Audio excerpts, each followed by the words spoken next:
I put together approximately 35, maybe 37 videotapes, and all the information comes from a book dictated to me by God as his righteous servant, a man described in Isaiah 53, and a man described in chapter 11 of Isaiah, the descendant of David, the twig from a shoot that grows out of the stump of Jesse, and it is a stump because of the vanished and failed ancestral tree of the kings of Judah, the line of Jesus. He cannot be the man of chapter 11. He's not the anointed one. He's not son of David. None of that's true. The other book, that book is called Isaiah 53, The Day of the Lord. And there's about 3 chapters in those particular videotapes that come from the second book that we wrote not too long ago.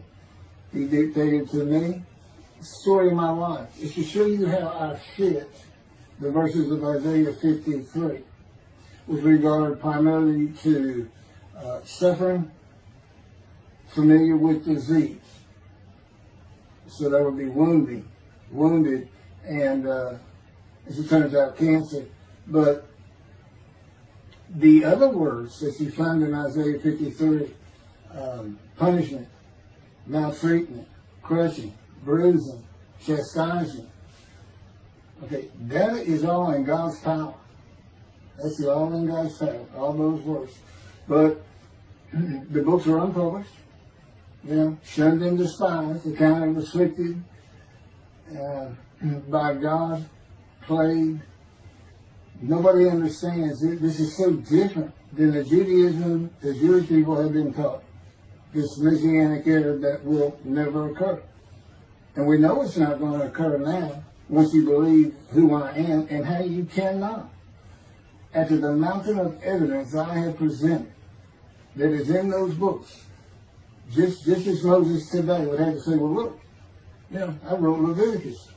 You think I just came up with that? You think I just came up with all this information? That I know how God speaks through an angel and who that angel is? Moses walks by a burning bush that's not consumed. The angel of the Lord's in the bush and God speaks. I'm the one who explained that to you. I shouldn't have to go any further than that. The God says the rabbis, the shepherds, they never listen to my prophet. They think they know everything. Well, I'm going to keep showing that they don't. This is primarily for the people who listen to them and not them. I don't expect them to ever respond. Because by responding, they have to say they've been wrong. Or that's just not what we believe. And so they won't change. The bottom line is they make money on it. That's the bottom line. God had me watch a video of Toby Singer just for this one purpose I'm about to tell you. He said, watch him raise his hand. He raises his hand to do his hair or rub his nose or something, and there's this big, fat gold watch. And that's just how you know this is the God of old. He said, look at that. Look at that. I said, well, he does. He died. His skin died, silver died. It might be a silver watch. He said, that's no silver watch. That's just a big, fat gold watch for everyone to see.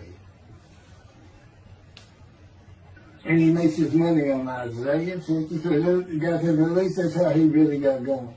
I don't know. I know he has a radio show. But remember, I'm in the fire refinement. Everything God does with me is to draw emotions because I'm going to be emotionless once I get to Israel. For the most part. He'll let me feel what he wants me to feel. But nobody can get under my skin. You can't bother me. Even if I seem like I'm mad, it doesn't carry over to my insides. And I don't think about it any more than while I'm, as they would say today, on a rant, getting on somebody. But I bring his reckoning. I laugh. I tell him, you know what I am, don't you, God? He said, I know you're a lot, man. I said, no. I'm the reckoning, and I am the wrath. That's what I am.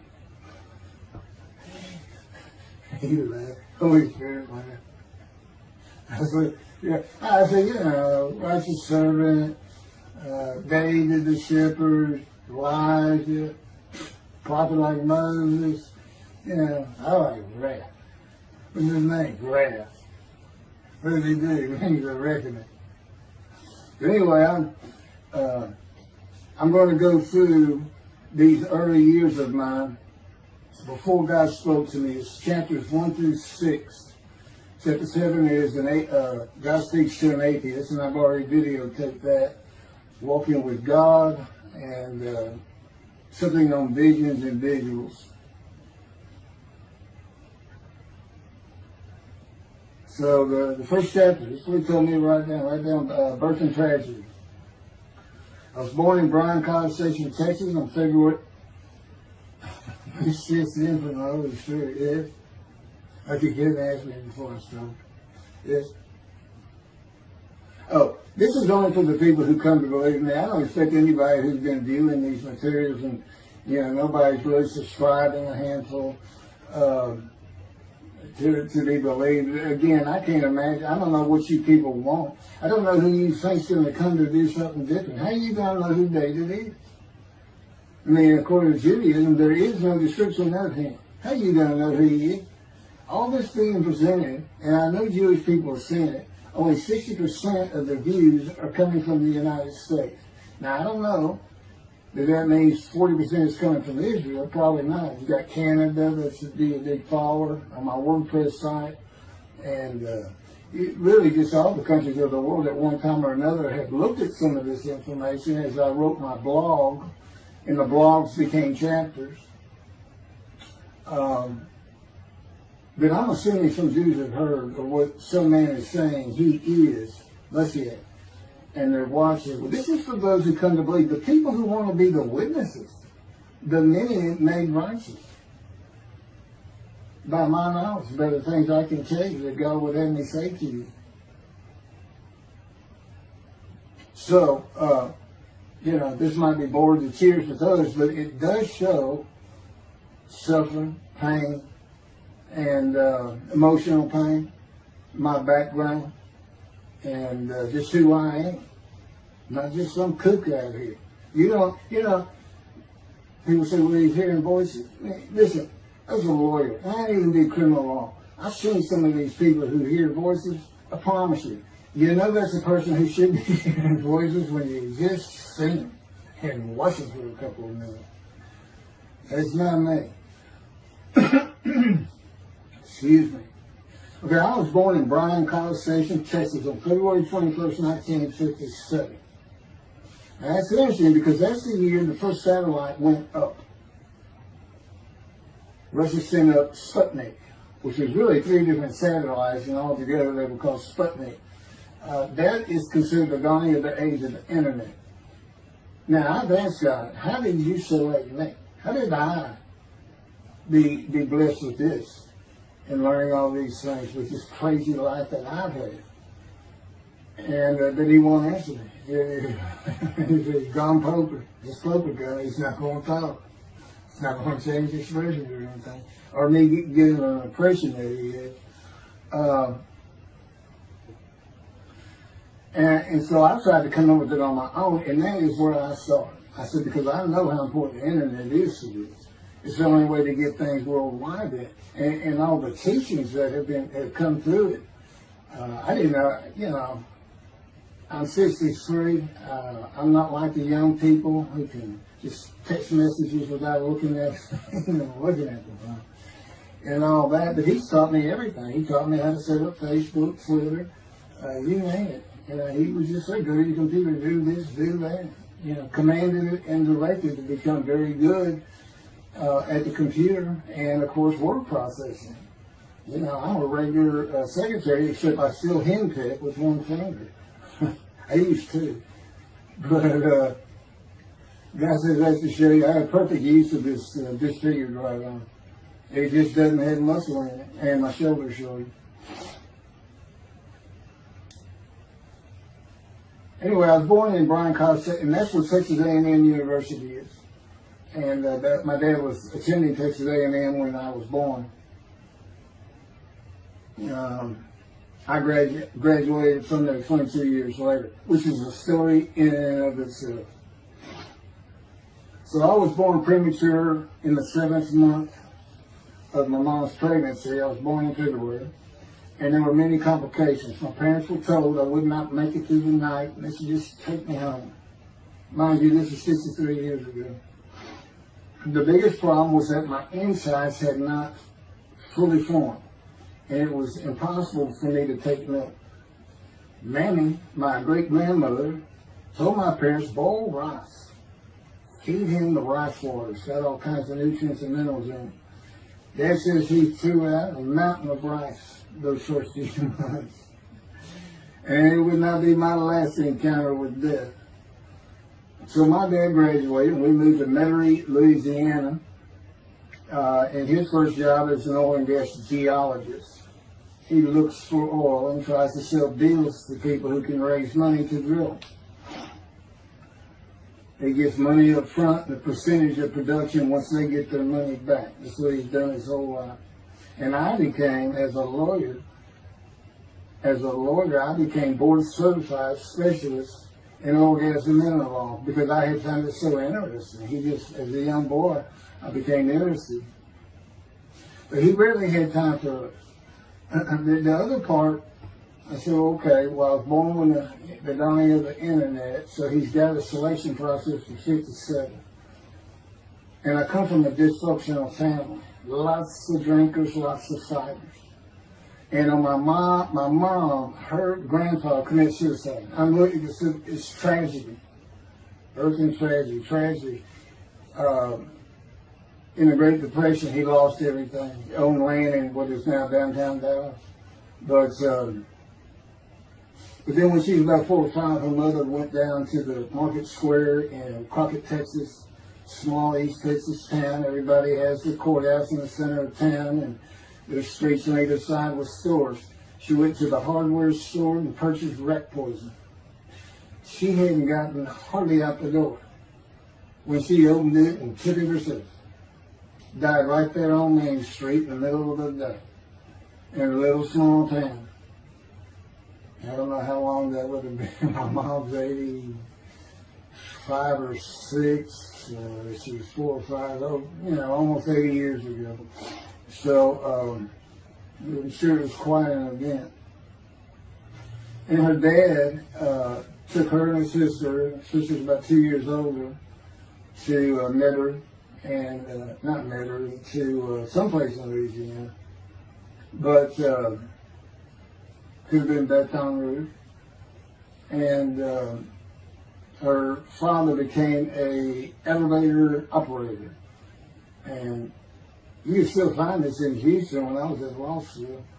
I went to law school downtown Houston, but South Texas College of Law. And at the courthouse, they would have somebody sitting in there on a little stool and with a lever and take you up or down, take everybody up or down. With all the lawyers coming in for the court cases, it was packed. I'm sure they've done away with it by now. But that's what he did. And they found him one day or night. He had taken out a pistol, he shot himself in the head and killed himself. So now she had suicides on both sides of the family.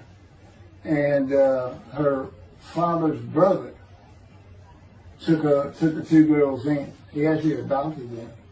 And she was about 10 or so, I believe. She's with him out in some shack in East Texas. And, there's not even phone in this place. And he took a shotgun. And I'm sure he'd been drinking there all known for it. And blew his head off right in front of her. I mean, that's all the circumstances I know about it. It doesn't sound like a good scene at all. But it scarred her for life. Okay, we've been taking care of her from the get-go. My father amazes me to no end. What he has done to care for her. See, they knew that was his sweetheart. Eventually, now at 10 years old. That's who he married. And they're both from Crockett, Texas. Small town people. I still take care of them. They've taken care of me for 10 years. Got to me from society. He made me quit law. terminate my law license in Hawaii and Texas, and took me into poverty. I've been in poverty for 13 years until I just now filed for Social Security early. But I give them more than 90% of it to make up for everything they've given me for 13 years. While I'm in God's fire of refinement, learning everything I need to know. And I have learned much. There ain't any question.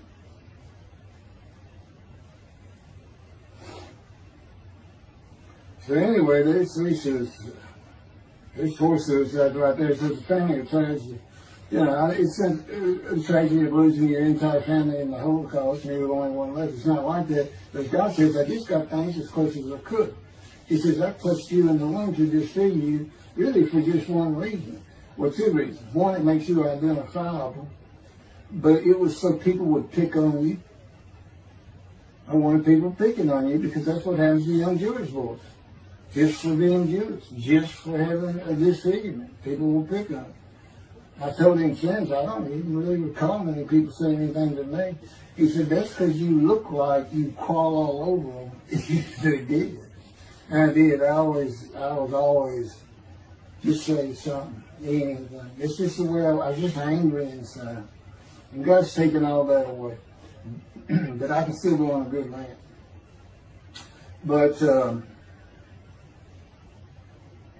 and then my mother in the 60s, young people may not notice that's when, you know, the Woodstock and marijuana, LSD, everything started getting big. And at the same time, doctors were just handing out pills left and right. Valium, painkillers, Percocets, you know, just asking for it. They were writing scripts. And I know today they put a lockdown on that, but she got heavy into it and drunk all the time. I had to come to school and stay with her, and she became such a different animal, a different person when she drank. She became a little girl. You know, maybe your mom act like that and slobbering and, you know, going there to be Valium dripping out of her mouth with bottle of booze by her. So it was an ugly scene. And so I came from a dysfunctional family, so I think God wanted that. And He's there with me from my first year to make sure that I live a life of suffering. He orchestrated many of my wounds. And He's taken me back in vision to see these things. And His visions are one thing you don't pick up in the Bible. When I say Bible, I'm talking about the Jewish Bible, the Hebrew Bible, but not, unless I say otherwise. Which is like when God says, my peoples. If He just says my peoples, He's talking about the Jewish people that chosen. I mean, He may say the peoples of Moab, or just by the context, you notice the son to another group. But that comes up all the time. So to add to that, she tried to kill herself a few times. And when I was 10, my dad was at a Texas A&M game in Dallas. And I know it was 1967, so I was 10 years old. I'm very familiar with that particular game. It was against Bear Bryant and Alabama Crimson Tide. And he had coached at Texas A&M. So, as you can tell, me and my dad are big Aggie fans and football fans. But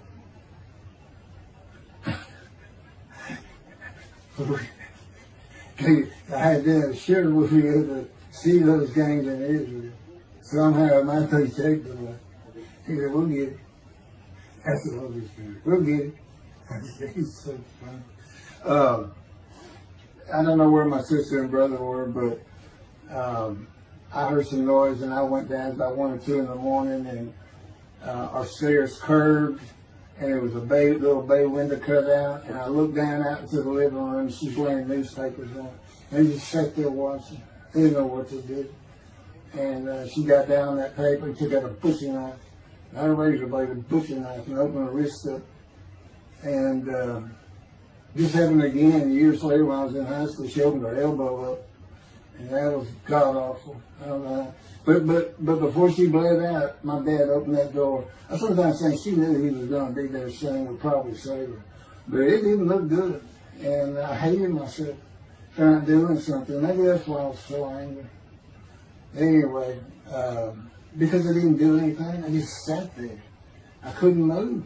I don't know. I don't even know what I was really thinking, really. But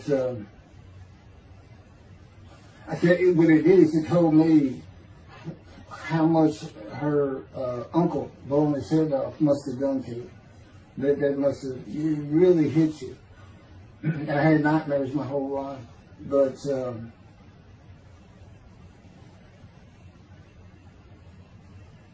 I was 16 when she did the thing with the knife.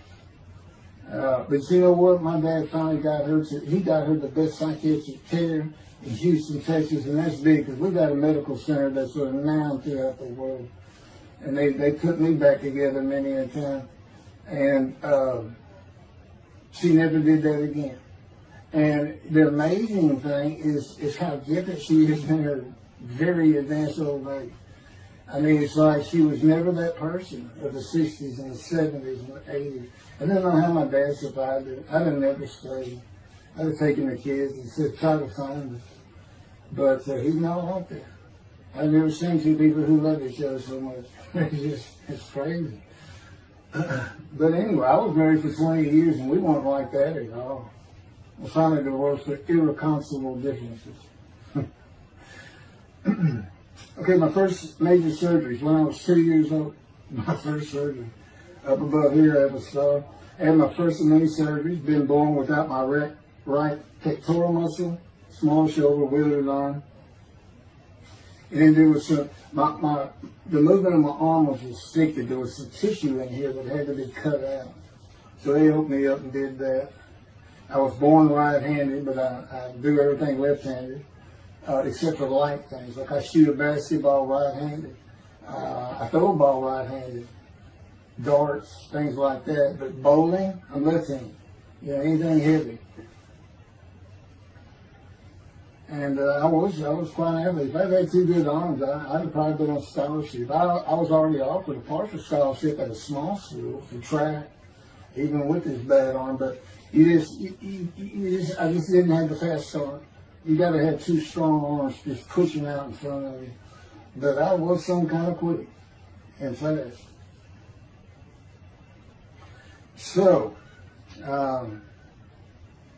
we moved back to Houston to a place called West University, a suburb.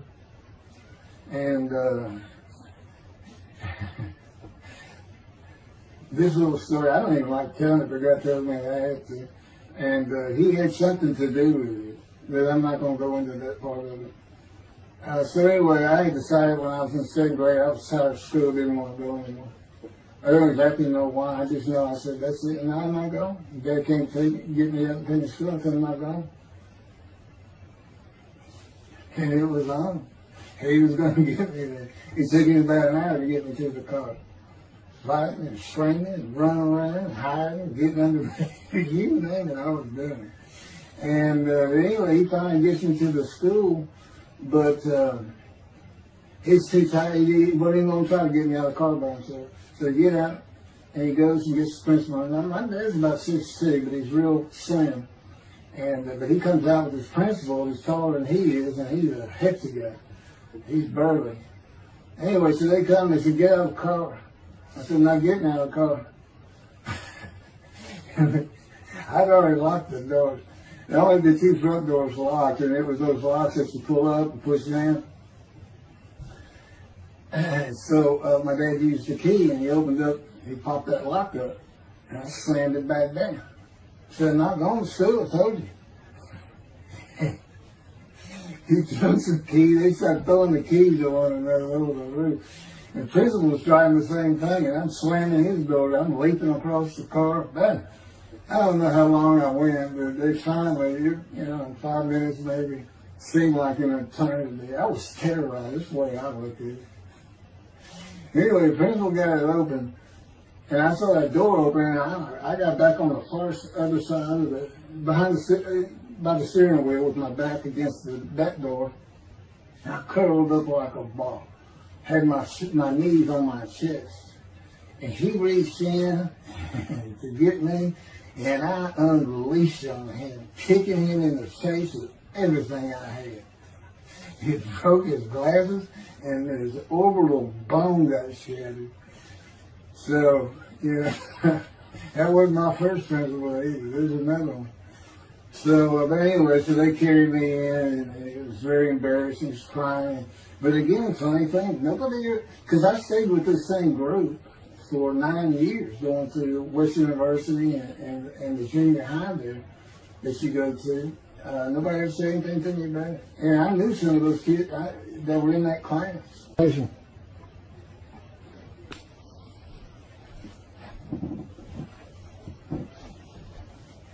My camera only goes for half an hour.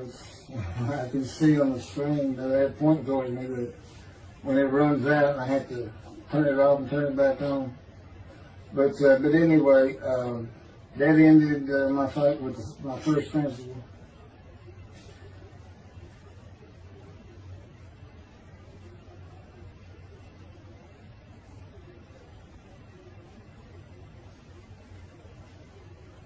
Now here it is right here. I had me put these together. In the 10th grade, the principal of the school told me to cut my hair. You know, I had long, blonde, wavy hair, well past my shoulders. Again, this is, I graduated high school in '76, and this is in junior high, so it's in the early '70s, but it felt like the '60s still. And I kept in a ponytail. It was neat. It was a school-wide policy. I think I was one of the last people to cut his hair. I was hiding all the time. I was always on the alert for the teachers that would turn me in. But I went and got it cut. I told the barber right at my collar. Sat there in the chair, cut it right at my collar as I was instructed to do. And then I was commanded to return to the principal's office. And so I presented myself to him. I sat down in a chair in his office, and he gets up, walks behind me, and grabbed me by my hair, back of my head, and jerked my head back fast. And said, "It's still over your collar." Now, I don't know if I did a backflip out of that thing. I can't really recall. But what I do recall is it took 3 people to get me off of him. And I was permanently expelled from school, which ended up me leaving home. It wasn't a runaway. I'm just out of here. I'm tired of everything and everybody. I ain't going to school ever again. Hate school always there. That was me. And they had to pull me off of him. I understand through a friend of mine, he said, "You know, my brother went to that school. He has some stories about that guy." So I said, "It wasn't me. It was him." Second major surgery came when I was 12 years old to try and repair my right knee and just below it. I was running full speed in a field. High grass and weeds with a family dog. And God says he had something to do with what the dog did. For no apparent reason, just suddenly he was running at my side. And he just bolted, he just stopped going straight to the heart of the left and went right between the legs. I go sailing in the air, and I came down on my knee. Except my right knee came down on a broken Coke bottle, Coca-Cola. And they used some thick glass back then. It was stuck nose down, way down. It was all broken up, but it was the bottom all jagged at my knee. Just, you know, they said it went to the other side of your knee. They said, "You got that whole field in your knee." But when I got to the hospital, I sat there for a long time. The first officer came in and just told my mom, "Right from me." I'm in the room, you know. He said, I can't repair it. It's not repairable. We want to take it off. You can't use it." And I already knew that, because when, as I started screaming and yelling for my dad, he finally came back. This field was behind our house. There was a chain link fence, and then the field. And, you know, my dad finally heard me. He got over, he saw the blood, and saw something. He scared to death. I'm going into the shop, and he got me to put my arm around his neck, and he said, "Can you walk on it?" And I tried, and it just collapsed. It was useless. It was, you know, it was awful. And then I had to climb over that fence. And my mom was going crazy and screaming and crying. And he had to go take care of her. I'm sitting in his bathroom, my leg all opens up, and I'm just getting sicker and sicker, nauseated, scared. I was a cripple. And but anyway, they get me down to the hospital. And just, like I said, first I was really just like, we don't know what to do. And just right then, and God said he knew he was going to be there. This doctor walks by, and my mom recognized me. And she goes, Dr. Kane. And she runs out the door. Well, this is Dr. Kane. Her mammy that I mentioned earlier, in her old age, very old, maybe been in her 90s, I don't know, late 80s, but living with her sister, broke her hip.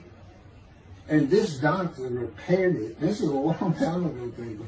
Repaired it, and she actually walked again with a walker. I remember. But that's who this doctor was. And she said, my son, they're going to take his leg out. You've got to come look at it. And this Dr. King actually became the medical doctor for the Houston Oilers. He repaired many in the before and after me. I guess that's what he specialized in. But he was at the hospital just to do rounds. He wasn't dressed for surgery or anything. But he came in that room, and I mean, he was livid when he looked at my knee and knew how I'd been there for like 5 hours at this time. And he just started barking orders about getting me prepped for surgery, and he takes off to go get prepped. And they literally ran me down to surgery in a gun. I mean, they were trying. This kind of fear he put in everybody. Anyway, I was in the hospital for weeks, and I woke up with my leg. I was glad of that. They had a cast from my hip to my ankle. And he told me, when I finally was being released, he said, if you put any weight on that leg, you'll never walk again. So, I can't remember, 6 weeks, I don't know how long it was that I had that cast on. It wasn't my first cast, it wasn't my last. Or maybe it was my first. Maybe it wasn't my last. That's another story. We're not getting very far. There's 6 chapters. I'm barely getting through the first one. But what I'll do is I'll just do 6, just like I did with Isaiah 53. I did 6 or 7 videos, 7 I thought. But then I joined them all together and put it as one video, the definitive commentary of Isaiah 53, which comes straight from God, by the way. I mean, you can contest what I'm saying all you want, but it makes perfect sense. For the first time, Isaiah 53 is explained. And I'm not kind of the smartest religious view in the world who can see that, and what the wounding and the punishment, everything's about, and how it's really, in some ways, a snare for the Gentiles for the day of the Lord. Because he knows he can take me and just decimate any argument they want to put forth. You know, in particular, I'm blemished. I am not, I'm the Antichrist. In that I am the exact opposite of Jesus Christ. Okay, he's so smart, he was keeping synagogue at 12. Supposedly he was a perfect, beautiful man. I'm just figured. You know, I'm not bad looking, but I'm not, I'm not Brad Pitt or anything. Anyway, it's sinner, I wasn't a habitual sinner. I was a good person. I was good to other people. I was very compassionate. I said there was already a lot of humble in me. I didn't laud myself and the things I could do over others. Like being the fastest guy on top 5 at school and the fastest in my neighborhood. I didn't brag on myself. But as he took me back through my life and informed me when things were sin, it just seems like I touched on all of it. And if murder in your heart is actually committing that sin, as the Christians say, I don't really go with that, but then there's really not much I've missed. So I'm a sinner. Jesus can say, well, I'm a sinner too, I'm lying. All you got to do is read the scripture in the gospel, you see where I'm lying. That's easy. And I came from the banished line. I thought I was the man of Isaiah 53. I thought I was going to be exposed to death, but given long life. This is what he would tell you if he was here. He said, but you know what happened? They crucified me. And on the cross, I realized I'm not that man. This is an exposure to death. This was like a sure thing. Father, Father, Father, why have you forsaken me? That's Jesus Christ saying, I'm not the man of Isaiah 53, and I just figured it out. That's what that is. Has God so down? You sure you didn't have that written? Why on earth would they write that down? They forget about it. They were just thinking me. That's what it's about, Christians. They got their way. They can explain that being counted a sinner means he got crucified with the sinner beside him being crucified on each side, left and right. So there's three of them, so he's counted a sinner. Okay. You know, it's supposed to be descriptive. Don't be able to find a person to do. You might tell Judaism the same thing. You know, this is to find somebody. It's not the people of Israel. They're all kinds of people. Now, we're looking for a guy so God can have a Moses. Why? We have a new covenant. Why? It's the day of the Lord. Why? Jeremiah says so. That's why. It's so easy. The lamb blooms again. Okay, and he's coming to covenant friendship with the temple. So the lamb blooms again at a time when there's no temple. Jerusalem's going to be rebuilt. It's a metropolitan today. It's no Jerusalem of antiquity. The old city might be too big. And I'll make a new covenant with you. I will forgive all your sins and remember them no more. That will cause Torah to be written on your heart. It's a metaphor. When did he do this before? Oh, that's right. Assyrian Babylon exiles. Isaiah was right before. God said, I forgive your sins, remember them no more. They became a holy city. What did they do? They built the second temple. What are we missing? The third temple. This is so easy. So it is the day of the Lord. There's any question of that. I'm just telling you it started with the Russians. Little risky. And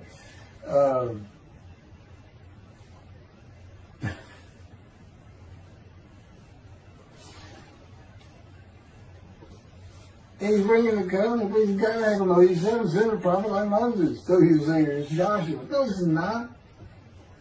I'm meeting today, the day of the Lord. And guess what? He gives us a description of him. He knows this is a time of secularism, reliance on science and medicine and doctors. And you got so many more people the only book out there is not the Hebrew Bible. There's a lot more books in it. You know, there's all kinds of distractions, television, cell phones, computers. You know, back then, you know, you just sat around and said, what do you think that's there? I don't know. We can send some rain. You know, it's just, I said it's easier to give them back then. But here it is. It's here. And God said, you see why I put Shunner and Despise in there? Because for a while I said, God, you know, this is before we really got the books done and everything. I said, I'm just sitting in a room. I can't really say anybody Shunner and Despise in that. Counting me plagued, afflicted, by God and everything else. He said, well, how you feel now that we've been putting all this on the internet? Guys have just Shunner and Despise. Yeah. I can say, there's no question this hasn't gotten back to those three. I say, you keep attacking them like this, and I'll be certainly sure, just in case I'm wrong. But, because he won't actually tell me, he won't tell me anything, this is a rule of thumb, he won't tell me anything that I cannot find out or become knowledgeable on or informed on of my own. Which means about nothing, because we're in a room all the time. The adjunct of the Holy of Holies is what I call it. I live in the Holy. I'm like the priest who can go, the only person who could go into the Holy of Holies was the high priest. And that's what I'm like. As a matter of fact, God had me write down, just as he had David write down, a new Psalm 151, where God said, it's on a video, where God is speaking, where the Lord came to me and God said, quote, and within that, he says that he declared me. We actually used the psalm where he declares it for David. He declared me an eternal priest in the order of Melchizedek and King David. and a rightful king, small k, and a rightful king. And he also declared, I'm the righteous servant. I mean, that's God talking. I mean, he's using it when he dictated to me. It wasn't, to be written in my personality. That's him. That's him doing a new song. So, because he does that. Even in the writings, the person doing the writing, whatever prophet it was, or Moses, or David, if he wrote Samuel 2 and King's Line until he died. As I said, God said, look, just assume the central character is the one I had writing, because their lives changed when I come to them, just like mine changed. This is not anything I could have ever conceived or even bothered thinking of. I had never read the Bible my whole life. If he hadn't told me, we're going to the bookstore and get you a Tanakh. That was 13 years ago. And my answer was, what's a Tanakh? I didn't know anything. And look at all this knowledge. But this is it. This is the only power he's going to use in creation. He's not going to perform miracles. He's not going to have me performing miracles. And he's not. He said, the only power I'm going to use is on you. What I can get you to do. He said, I can take a Gentile Texan and take him to Israel and get my temple built. Okay. He said, because that's what you say to God all the time. Okay. And one night, I hadn't even read Isaiah 53. He didn't come to me and just say, offer yourself for guilt. I crush you with cancer. It was me that did. That's not, I wouldn't have known what he was talking about. We finally get to Isaiah a couple of years later. He said, keep reading Isaiah 53. Is that okay? And so I read it. I said, okay, finish it. He said, who do you think that is? I said, I have no idea. I could barely read it. I didn't know what it was saying. I said, I think these 2 verses ought to be up here. I said, you sure nobody messed with this thing? He said, nobody messed with it. It's just how I had Isaiah right. He said, that's you. I said, oh, okay. And I couldn't help it. Good luck convincing anybody. I can't even tell what he's saying. He said, before we get done, and he's right. I've been over that thing so many times. From my original version of Isaiah 53 that he dictated, or told me how to put together, but every sentence, every word is his. We've changed it up and added things. I've learned things. Like I didn't know about the chest of devotion. I didn't know why the angel was leaving early in Malachi 3, but I do now. And all that would cause an amendment to my midrash on Isaiah 53. And, the book has me, these are all on videotapes now, me and Rashi. Rashi, the first one to come up with this is Israel. And, I look at his answers and I just shake my head sometimes. You should see his answer in Malachi 3 to the angel of the covenant that you desire. There's only a covenant of friendship and a covenant of Jeremiah. And this is his answer. It's midrash, so he just takes a section of the angel is on the way. And it just says the angel of the covenant. And his commentary is the angel that avenges the revenge of the covenant. I said, what does that mean? What are you talking about? I said, I was being funny. He said, I don't know. I said, you do know. He said, well, I'm not telling you.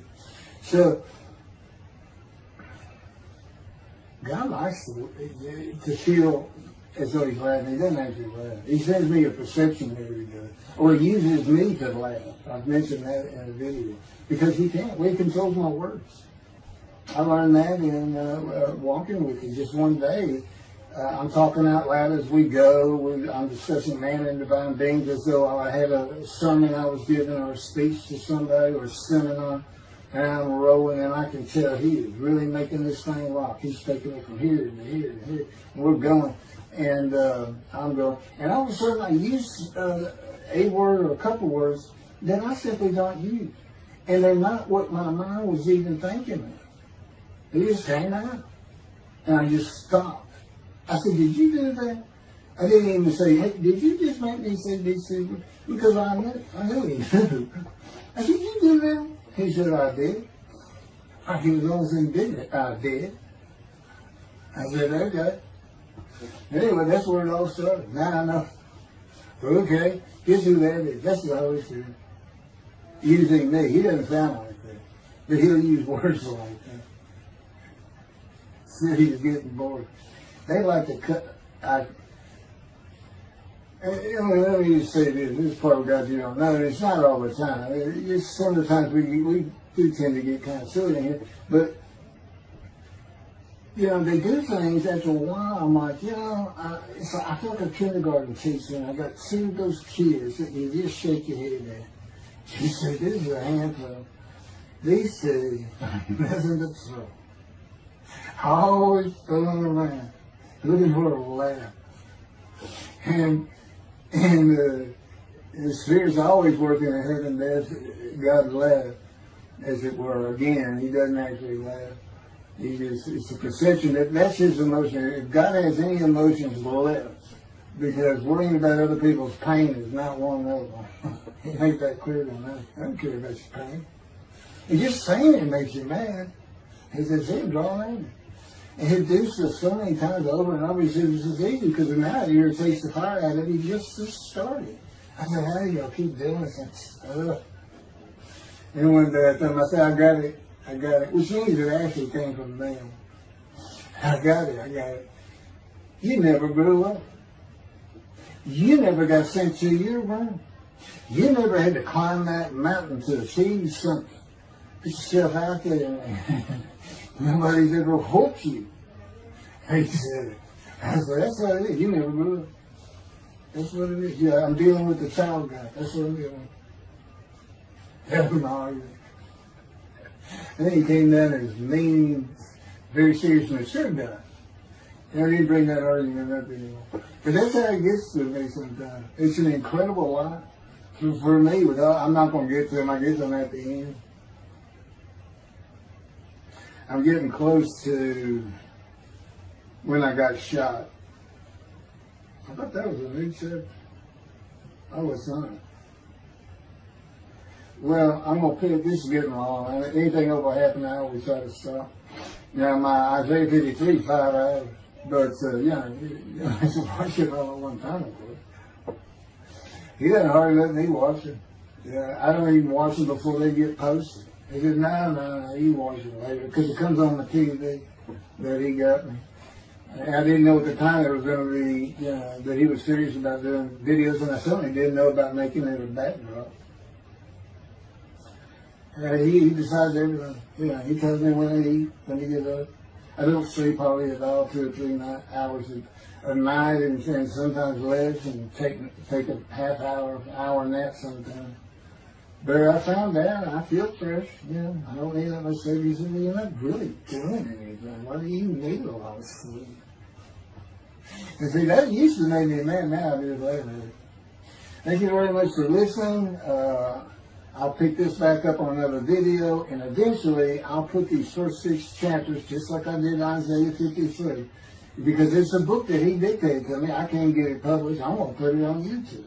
That's why I'm reading it. And as I said, if you don't want to listen to it, don't listen to it. But the information that's in these books and in those videos is, that's my proof. And quite frankly, God said, if that's not enough for them, well, that's just too bad. Utter destruction is what they end up getting. They better learn how to listen to the prophet. See, it's no different than the people back then. You'll say, well, why didn't they listen to Isaiah? Why didn't they listen to Ezekiel? Why didn't they? They laughed at Ezekiel. That's what Rashi says in his commentary. I didn't know it was laughing at him, but just ignored him. Everybody thinks they know it. But in any event, I do know there's one chapter we haven't put in there, and that is recognizing a prophet in Talmud. It says Moses vouched for Joshua, so he didn't have to be tested. And the problem with all that is, and I think why God hadn't put it on video, is that they're looking for a seer, somebody who can see the future. You see, that's antiquity. I mean, that's not what you're looking for today. Moses wasn't a seer. And none of the prophets were seers. They just wrote down what God told them to write down. God's the prophet. He's the one making prophecy. And what he does, he doesn't actually just quote see the future. He walks it through. He says, okay, right here is when they're going to send up the satellite. This is where humanity will be at that time. He can walk it through in his mind. As I mentioned, his eyes, he doesn't have them. It's just his absolute knowledge of all things. He can form a picture of this frame. Me, it's in here. He knows every atom of my body. And it's like he does a vision for himself, a visualization. That's what I call when they put pictures in my mind. He says, and he puts it into the spirit's mind. And they're both within it. You know, the big cloud that just came down. If you're sitting in a room with me, it envelops you. But it engulfs me, it goes through me. My little spirit cloud becomes part of the big cloud. That's why God is in his spirit. Here's the elements of spirit, here's the elements of God's presence, his mind.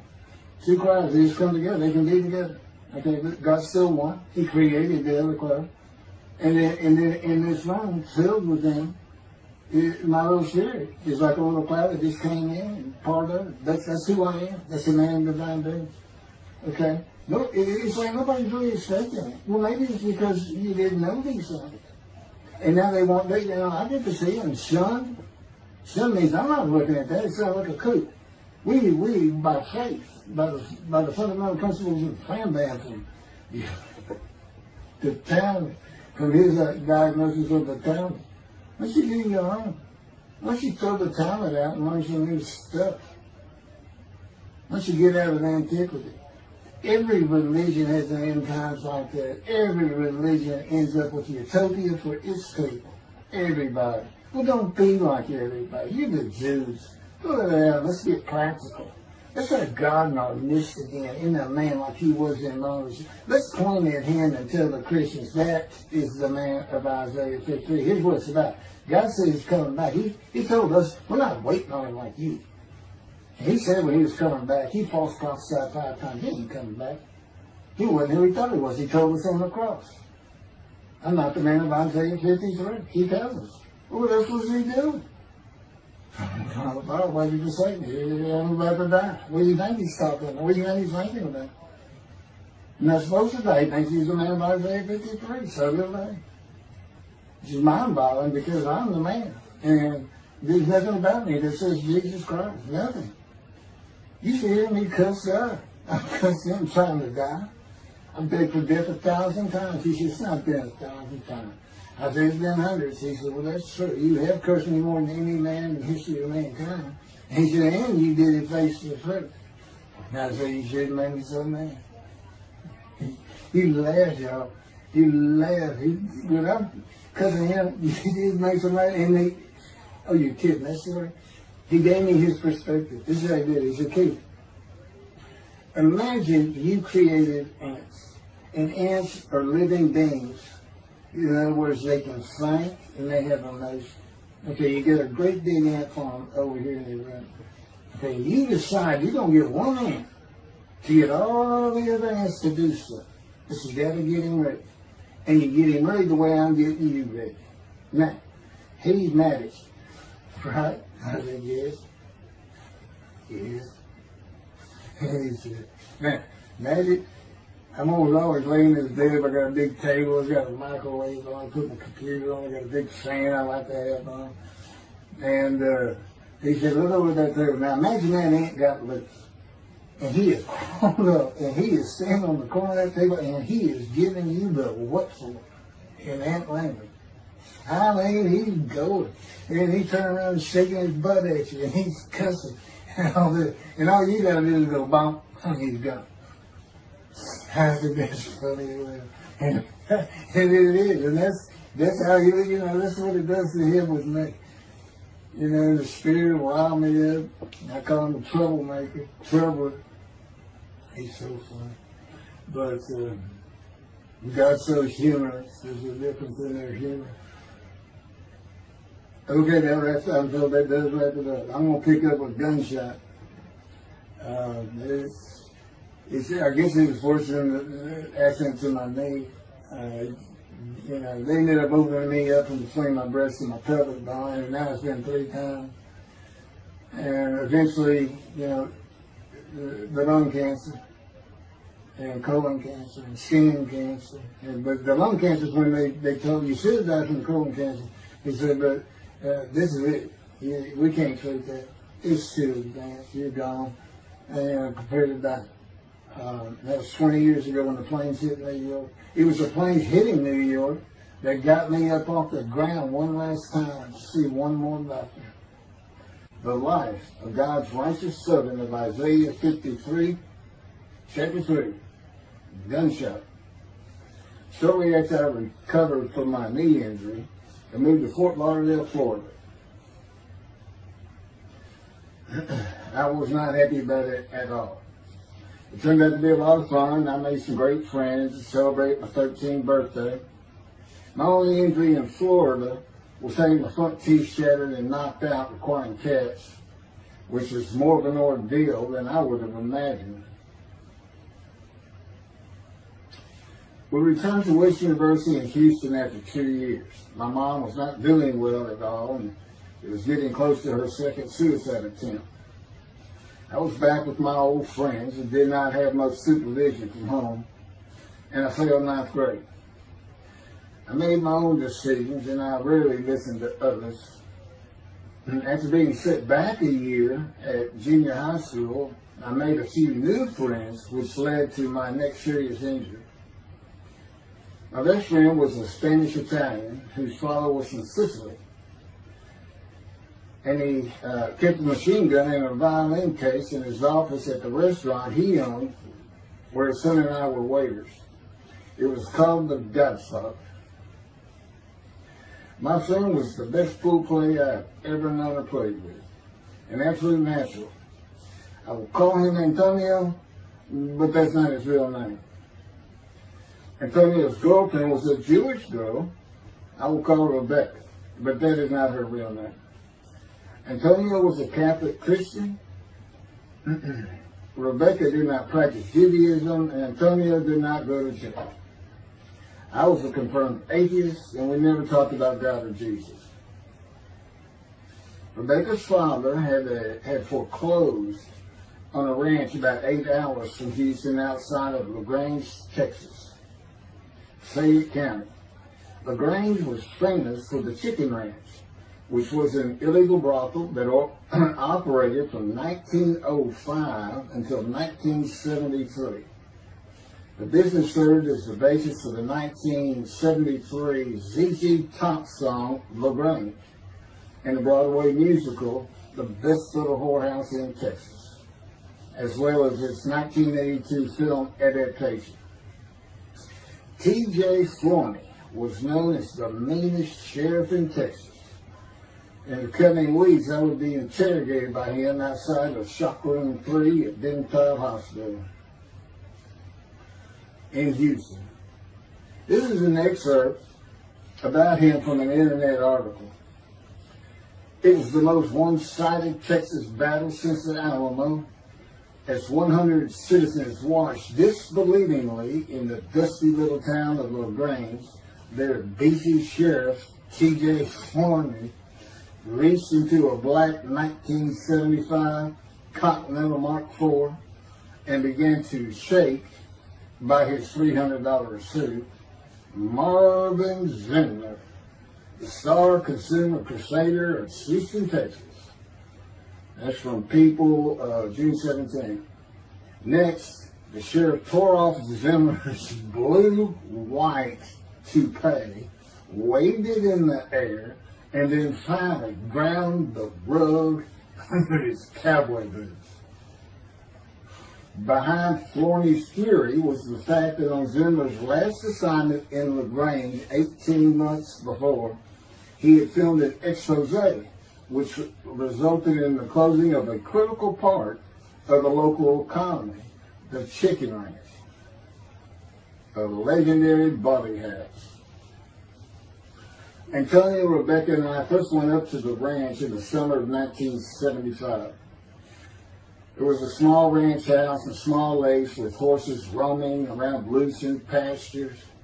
We decided it'd be fun to try and catch one of those horses and go riding. The next time I went to the ranch house was in Rebecca's father's Mercedes-Benz. Two-door convertible Mercedes-Benz. I sat on the hood of that Benz with a lariat while she tore through fields trying to run down a horse for me to rope. The horses could turn too fast, and we never got close enough for me to rope one. What we could and did do on the next trip was bring guns. A 30-30 rifle, shotgun, and two 22 caliber pistols with holsters. As a backdrop, Antonio and Rebecca had broken up as boyfriend and girlfriend, and her attention had turned to me. I did not believe that caused any friction between Antonio and me, but it should have. It did not seem to be a source of animosity of Antonio towards me in any event. On October 5, 1975, we were all back at the ranch having a great time. Tony and I were shooting at cans with our pistols and practicing a quick draw from the holsters. We were standing shoulder to shoulder, about 3 feet apart, and he was a little forward of me. Rebecca came up behind us, between us, and said she wanted to shoot. Antonio passed his gun to her, and it fired when it was going by me. The bullet went on a straight line through my bladder, intestines, and colon from the front right and lodged in the back of my left buttock in my backside. I could see the trajectory in my mind. I fell to the ground, and Antonio fell on top of me, rolling me over and over. I think he was looking for an exit of the bullet. I told him to get me to a car and get to a hospital. Felt like Babe Ruth had swung a bat up between my legs. I never once thought of God. On a big ranch, there are several gates for different sections of land and different purposes, usually with chains and a lock. When we got to the first one, I told Antonio, drive through it. I told him to ram it. I knew I was dying, and all I could think of was, you have got to hurry. I didn't panic, but I had never been so afraid and had never felt fear like that again to this day. Sometimes I think I have forgiven Antonio for accidentally shooting me, but I had not and cannot forgive him for stopping at those gates. I'm still mad about it. I was seriously angry at him. We got to the LaGrange Hospital before noon on a Sunday. They had to call the doctor to come in. I asked the nurse for something for pain, and she told me my vital signs were too low. That if she gave me a shot of morphine, I'd drop dead right there. It would kill me. No pain medication. The doctor came and looked at me and said there was nothing they could do there. He told me they were getting an ambulance to take me to Houston, Untitled Hospital, where they operated on gunshot victims all weekend long and do to this day. It's a trauma hospital. Many young doctors from Baylor University, all around the state.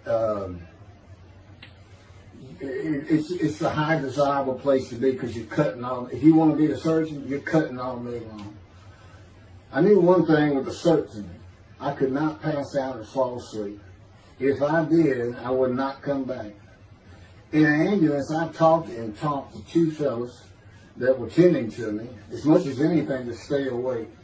I asked them such things as what it was like to be married, graduate high school, have a career job, but my mind repeated over and over, you have got to hurry. We arrived at dusk. This happened before noon when I got shot, so now it's getting dark. When the ambulance opened, my brother jumped in to help. My mom was standing by the entrance to the shock rooms in her fur coat. She later told me that since Benton was a public hospital, it might help if they thought we had money. I didn't see my dad, but my sister told me later, the whole way to the hospital, all he could say was, to God, please don't take my boy from me. I had stayed awake for some 6 to 8 hours in awful pain. They took me to shop room 3. It was filled with people giving orders and very loud. On the table, the nurse told me she had to put her finger in my bottom, which embarrassed me. And I raised up like a sit-up and saw nothing but blood rushing from my bottom onto the table. You have to hurry is all I could say. They finished prepping me for surgery and rolled me to a hall in a line of others awaiting surgery. And someone was saying my name, and I opened in to see T.J. Forney, Sheriff of LaGrange. He wanted to know if I'd been shot intentionally, what we were doing at that ranch, did we have permission to be there, and et cetera, et cetera. I told him I thought it was an accident and to leave me alone. I never saw him again. I didn't have to wait long. The orderlies bypassed everyone in front of me and took me to surgery. I awoke in a large room with about 10 beds on my side of the room and 10 beds on the other with other patients, and I could hear moaning and crying here and there. It took a few moments to remember what had happened and why I was in there. I fell back asleep, and when I awoke, my dad was telling me he would have me out of there into a private hospital as soon as possible. It was the next day when they transferred me to the Methodist Hospital in the medical center, where they had operated on my knee, and I had spent weeks there. I had a hose with a bag coming from my bladder and a colostomy, an opening called the stoma, which is your intestine on the outside of your abdomen, with a bag over it for going to the bathroom. I was out of danger from dying, but still very weak, and I needed to gain some weight. The track team was already getting together, running distance and cross-country workouts provided by the coach, preparing for track meets in the following school semester. I lived about a half mile from the hospital. The day I got home, I walked to look at the track. It did not seem possible I could get back in shape. I was afraid to cross the roads to the school. I could not even trot to get out of the way if a car came my way. My insides felt like jelly, and I had been warned that too much physical exertion in the first 10 days could cause a stomal hernia, and my intestines to start extending from my body. I was homeschooled for the rest of the semester by a private volunteer tutor, and passed classes I probably would have failed. The beauty of that gunshot was that it changed me. I was never going to graduate high school, having failed so many classes. So I set up night school classes for the next and my last semester of high school. I was 18, soon to be 19, and a senior.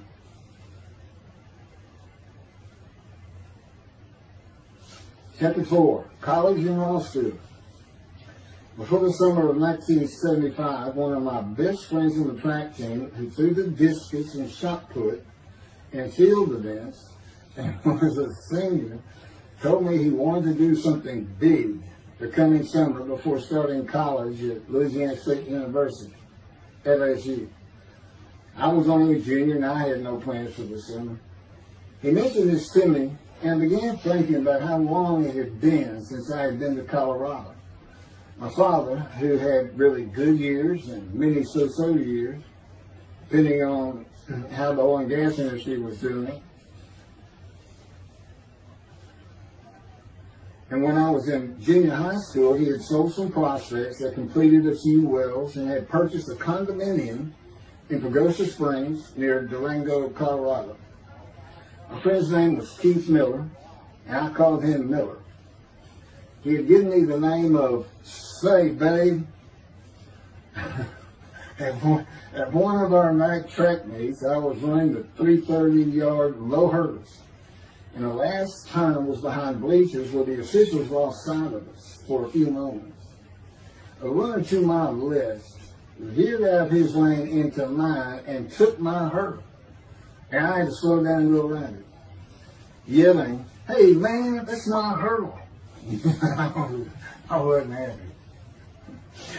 I do not remember how Miller knew what I had yelled, but he was probably on the football field inside the track working on shot putting biscuits, watching me run and hurt me. I did not really know him very well at this time, other than he was a popular senior who knew everyone, and in stark contrast to me. On the following Monday, I was walking down the halls between classes, and coming in the other direction was Miller, though I did not see him. Then as he was passing me, in a loud voice, loud enough for everyone in the entire hall to hear, I hear, "Say, babe, that's my hurt." Hence, say, babe. That began a really good and fun friendship, and I got to know the class I should have been in if I had not failed ninth grade. And because I was Miller's friend, I was immediately accepted by anyone he introduced me to. I found out about 40 years later on Facebook. I looked him up and we friended that he's Jewish, and particularly because of his brother. He's got an older brother, and they look just alike. They live up in Oregon. But I did not know that. It's not something we ever talked about. Just didn't think about it. I'm sure he wasn't observant at the time.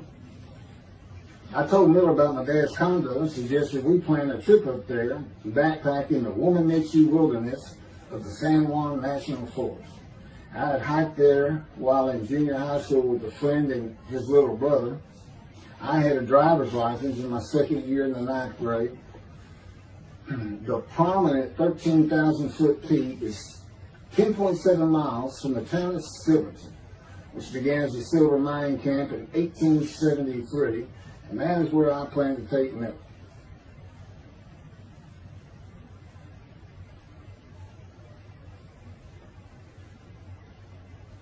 So Miller and I take off. We use his car. As I said, he was getting ready to graduate, and his dad bought him a Toyota. I can't remember the name of it. My dad's condo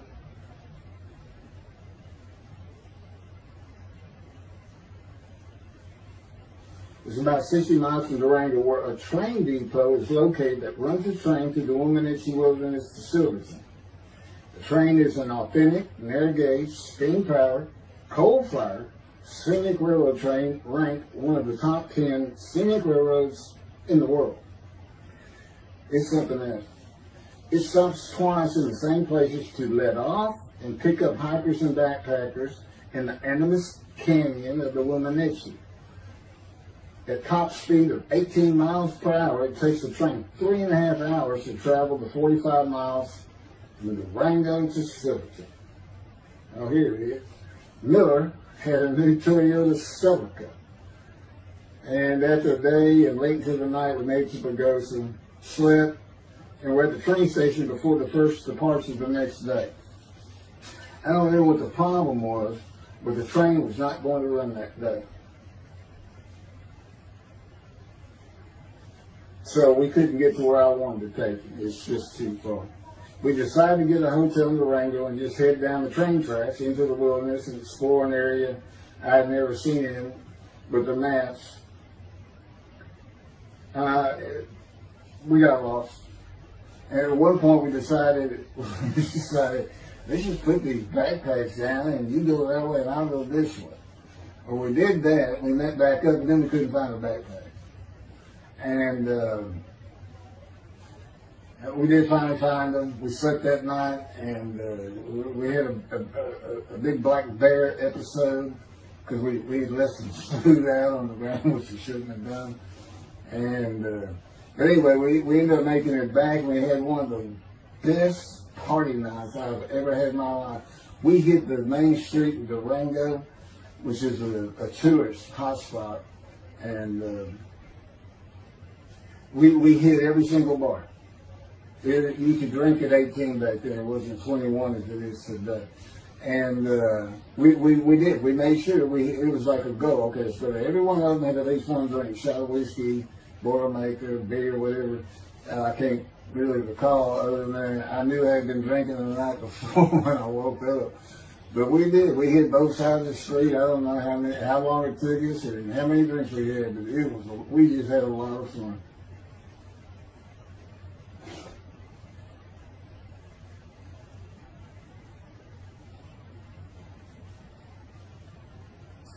Okay, I'll be coming to chapter, I guess it's 4. I don't know. I thought I was coming up to the cancer story, but this is different. This is getting into alterations while at school.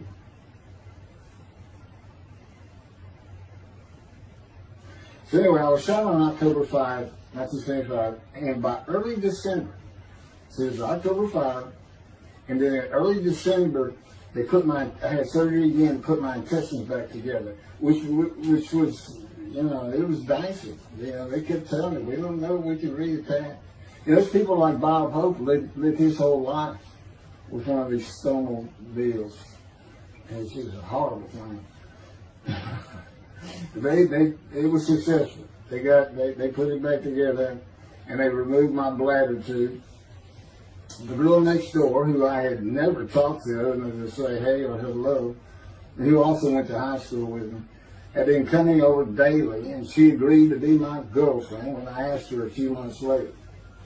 I did my night school and graduated last in my class, or close to it, of over 400 people. In late December, I began running with the track team. Now, I had surgery early December. I already got out there with them, which was difficult. Pulling 2 tires on the cinder track, you know, there's a rope, 2 tires, and you put a harness around your waist. I had to put mine high up on my shoulder. On the cinder track for a lap and a half, 660 yards for 2-minute intervals, 6 times was the toughest. My speed and quickness was still there, but distance running and my endurance, it took quite a while to come back. In early February, just about 3 months after being shot, I won my first 120-yard high hurdles race at a track meet that was fast enough to qualify at the upcoming district track meet for the regional track meet. Winning at the regionals would place me in the state track meet. I was fast, but my disfigured right arm really held me back. Then my heart was broken, and I cried for the first time since I was a child, best I could remember. My coach, who really liked me, he understood the effort I had put in to get back in shape. Called me to his office when I knew something was wrong. He told me I could no longer be on the track team. I had too many semesters of school to be eligible according to the eligibility rules. It was because I had failed ninth grade.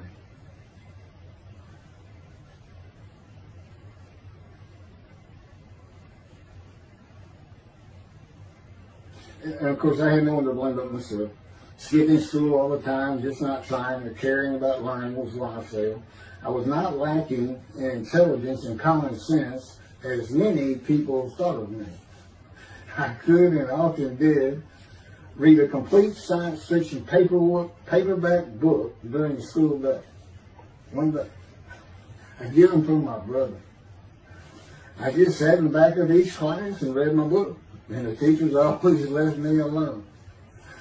I also was suspended from school a couple of times for fighting. The first fight was in the gym and the bleachers, with the principal on the floor telling us the do's and don'ts for the second semester of the 10th grade. This is 2 years before I was shot. I found out he already knew me by name, and I had never talked to him. The second fight was with the same guy, but this time we took it across the street from the school. He had about 10 of his friends, and I, being pretty much a loner, I had none. They were African American, bused into school from neighborhoods far away. And I just didn't understand them, or know why they even talked to me with words I did not get, like word, or say, man, can I hold $1?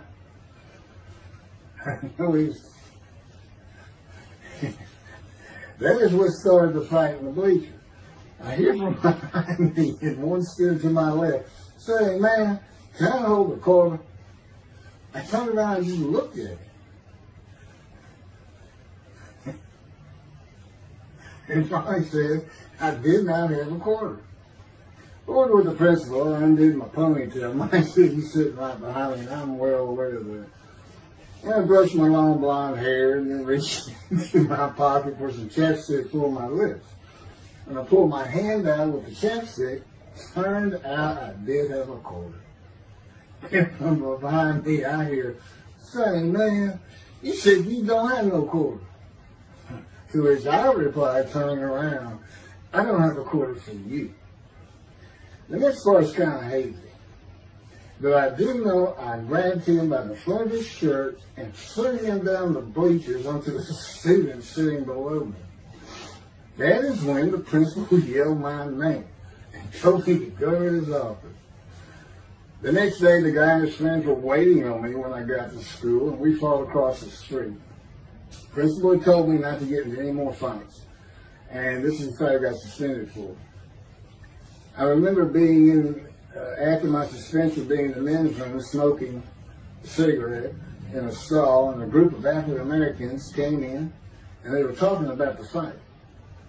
What I remember was hearing, "That white boy went Muhammad Ali on him." My favorite fighter. I even saw the Ali-Foreman fight in Kinshasa there, live in Amsterdam in 1974. And some of my best friends in high school were African Americans. Most of them track team where we could get to know one another. I still had run-ins with the general population of the African Americans, who everyone just called blacks back then. I never used the N-word and thought they would help themselves a lot if they stopped using it. Mostly I think they were angry at being busted in from neighborhoods far away. In fairness to them, white kids did not seem to like me much either. I looked young even for my young age, and with my long hair, about 6 to 8 inches past my collar, I looked kind of girlish, and many people said that to me. One day a friend of mine told me what it was to him. You never smile and seem to be very angry. Like if someone looks at you crossways, you're going to come after them, daring them to say something, like you want to fight. My next suspension for fighting began in middle shop, and it was all my fault. There's not a big deal with that.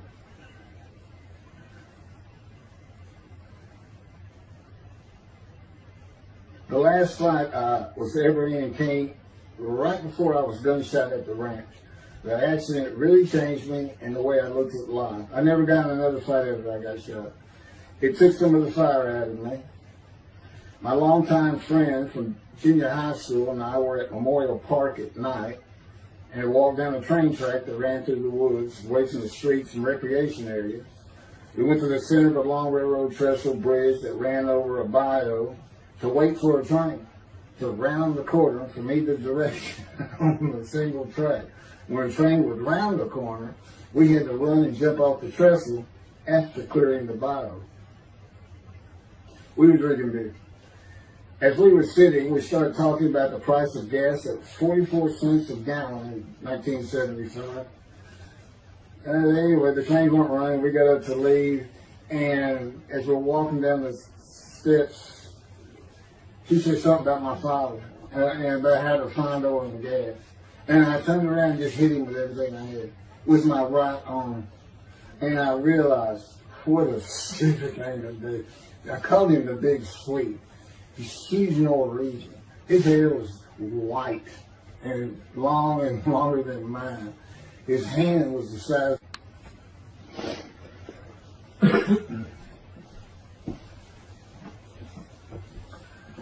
And I had nowhere to run. That was the really dumb part of it. I mean, I couldn't move. I couldn't use my quickness. I couldn't box as I had with the fellow across the street. And he just took one big thing. He's very athletic. Coaches all wanted him on the high school team, but he didn't want to. Football team. And but anyway, he hit me just one time. That was the whole fight. It was just two hits. My measly hit with my right arm. I let it fast, And I hit him when I wanted to hit him. Well, I say that. I didn't even think about it. But he just about knocked me senseless. I mean, I saw it red. And so anyway, that was it for our friendship. We just, although after I got shot, he and I got back together a little bit, but by that time I had met Denise next door, and I wasn't going to be going out drinking beer at the festival anymore. I was going to get serious, and that's when I set up my night classes and everything. Her big sleeve.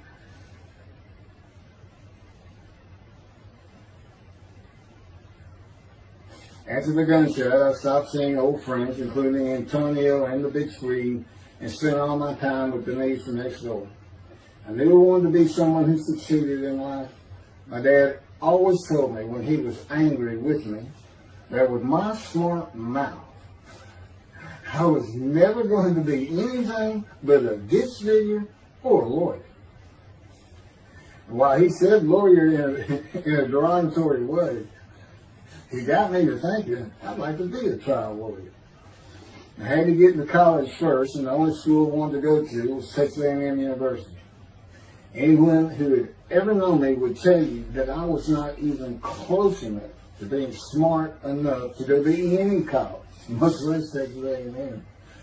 I would tell you I had never applied myself to the task of learning. Texas A&M denied my application. I called them and pleaded and argued, and finally admissions said that if I came to the summer semester of 4 classes and maintained a B average with no fails, they'd let me in. I did it, barely. I almost failed calculus and got a B.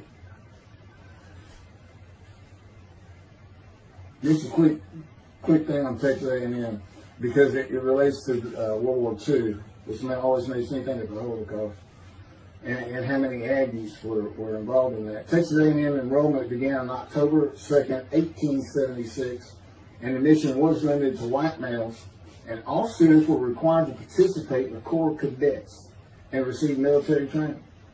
Many Aggies served in the military during World War II, with the college producing 20,229 combat troops.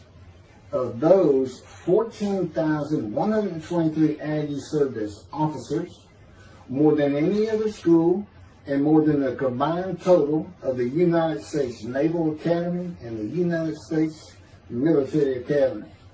During the war, 29 A&M graduates reached the rank of general. Texas A&M is more than a great university. It's the home of the Aggie family with a long history of spirit and tradition. And I'm going to pass through all that. You can read, I got all this from Wikipedia.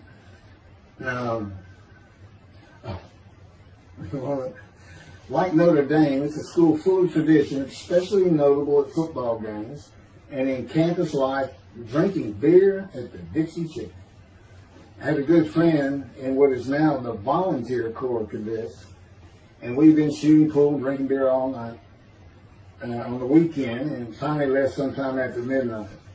I walked my friend back to the quad, Corps Cadet Quad, a large open area where people could gather, surrounded on 4 sides by dorms for cadets only. And I dropped him off at his room. Before he shut the door, he looked at me, and not for the first time, said, "Want to race?" He's fast. Will you race anything? I said, yeah. Of course, we were pretty much, we had a lot of beer. I said, yes. And he went to the end of the hall and took off at the other end of the hall. He was fast, but I was pulling away with just a few yards to go and hit the wall before I could stop and busted my chin open. Blood's pouring out everywhere, people opening doors. Look, that's what the little guy did, the taller guy. I also sprained my ankle. These are my injuries that take very. I also sprained an ankle so severely playing basketball with football players that I was in a cast for 6 weeks. Those were my only injuries in the 3 years of being here. It was the gunshot that changed me and everything in my life. I married Denise when I graduated from A&M in '79, just 3 years after graduating high school. I went through in 3 straight years because I had those hours from the first summer. I just went ahead and went the next summer too.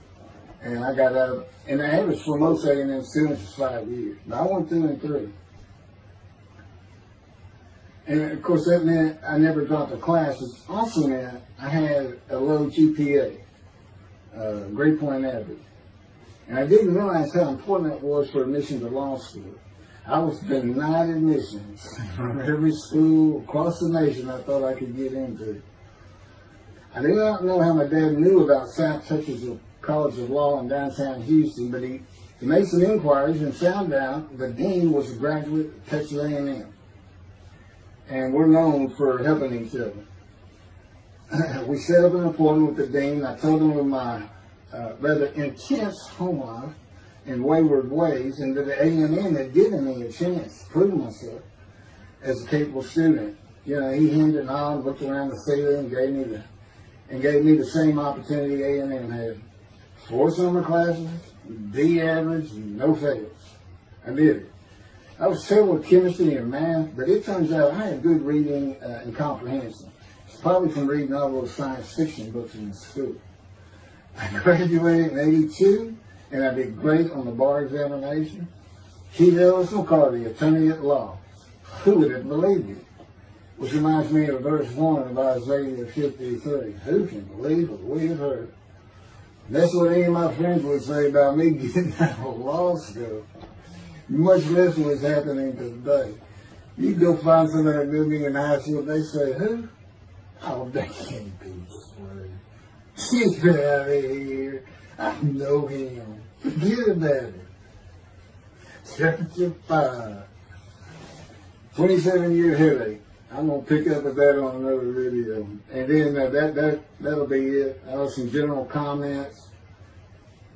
5 and 6. I'm not sure what 6 is. Yeah, 27-year headache. I'll go ahead and mention God in one of these actions. And I won't say anything about the dog who took a hard left between my legs. It's about stripping my knee, my leg. I won't mention that. Or hitting the big Swede on the track. And then for me, my arm just took off. I wouldn't have hit him with my right arm. The things he is showing. And getting gut shot. Yeah, I think I would have figured that, you probably shouldn't be hanging out with this stuff anymore if you're going to be talking to his ex-girlfriend for a minute. Little things like that, he controls my perception. Little things like that in my life to make sure I am the man of Isaiah 53. If anybody thinks I'm going to back off saying that, they're wrong. I have been through too much. My whole life is dedicated to this time, the day of the Lord. As a matter of fact,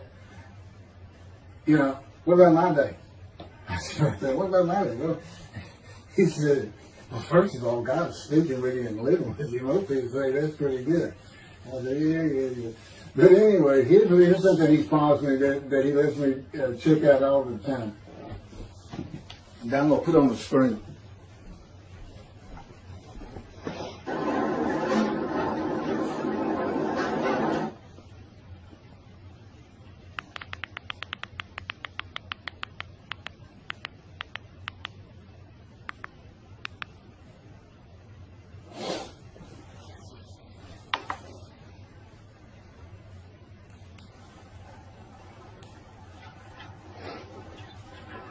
The radiant GP cycles, shorties, slip-ons, cold startup.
27-year headache.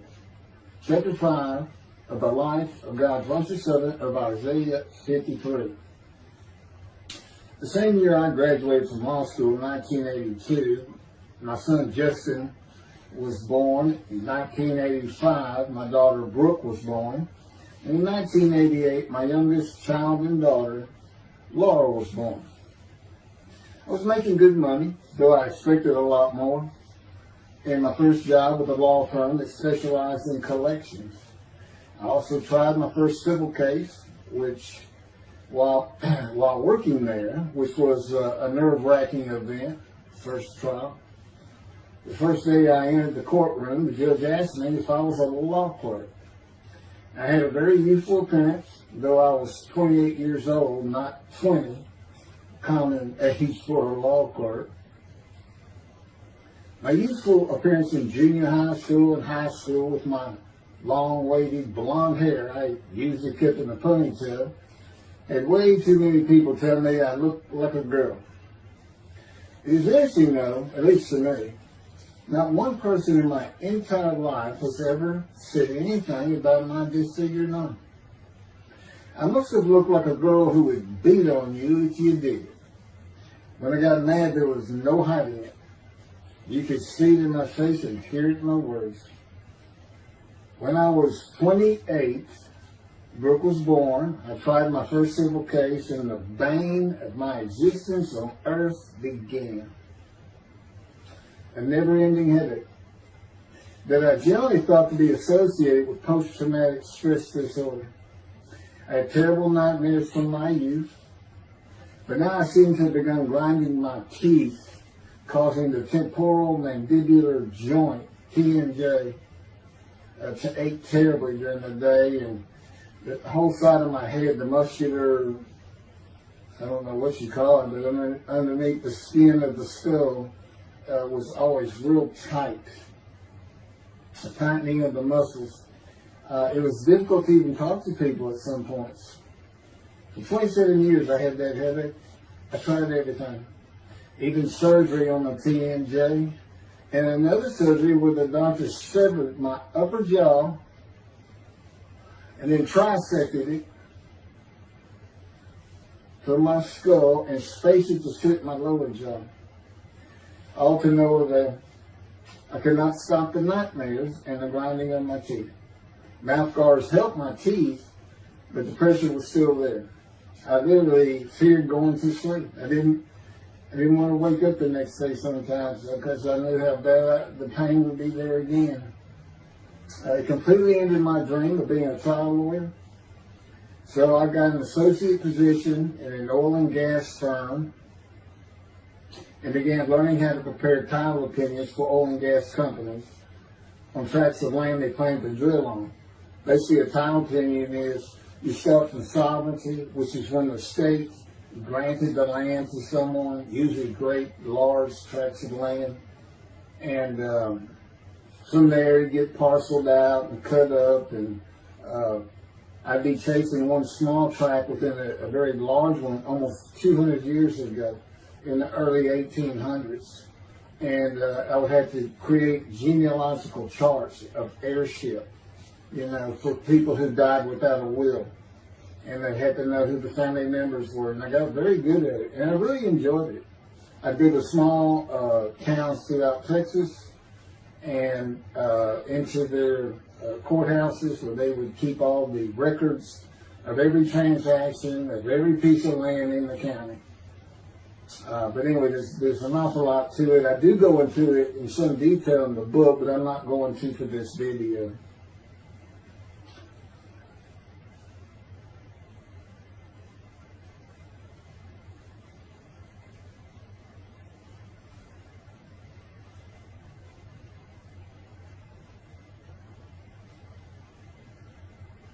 Eventually, I had my own firm.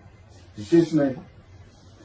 In my own office, and I was doing very well, though billing hours for title work is generally lower than other areas of the law, by the hour. But I had also been involved in multi-million-dollar sales of production between oil and gas companies, probated wills, prepared affidavits of heirship, worked with landmen to fix title defects, appellate work, including arguments before justices, plea bargaining in criminal cases for defendants, and anything else that came my way. Then it all stopped, and once again I was fighting for my life in 2001. This is chapter 6, skin, colon, and lung cancer. Oh, just God would have me tell you, he gave me those headaches. When he came to me, I stopped having nightmares. He provides my dreams for me now, and often as a learning experience. But the grinding of the teeth, everything stopped, and I thought it was just because I wasn't having nightmares, and took away any symptoms of PTSD. For which I was receiving money from an insurance company for disability, partial disability. And that went on for about 7 years. Then one day we're out walking, year 7 of 13, and I had that headache. It just came, and I just stopped. And I said, "You got to be kidding. You did not give me those headaches." He said, "Yes, I did. It's necessary. You are considered the suffering servant of Isaiah 53. You had to suffer your entire life until you're suitable for my purpose," and that includes studying every verse of Isaiah 53. At that time, I finally read it, 7 years into all this. It was about year 2, I think. But yeah, he did. And, I ended up taking painkillers left and right, and drinking with it, as so many people do. I was able to maintain, my life, my work, and everything, but it was enough to put the strain on my marriage that I pretty much blamed myself for it. And I told him, that's the only time I got hot. Disfigure me, gut shot, those things, they didn't bother me. But I said, you hurt my children terribly with that. Because I became a bad father. I wasn't the father I could be. They love me and I love them. We don't have any serious risks. They're off living their lives and they're all doing great.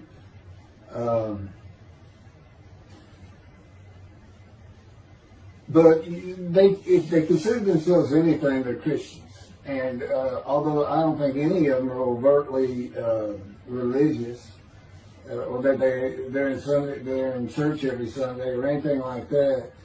But, when I started going to the conservative synagogue here in town, and I told them I was converting to be Jewish, they're pretty much just saying I would be a Jew, I guess. I'm not sure that I didn't believe in Jesus. There's probably more of it, God says. But really haven't talked to them much at all in 7 or 8 years. But anyway, so God gave me the headache just to make sure.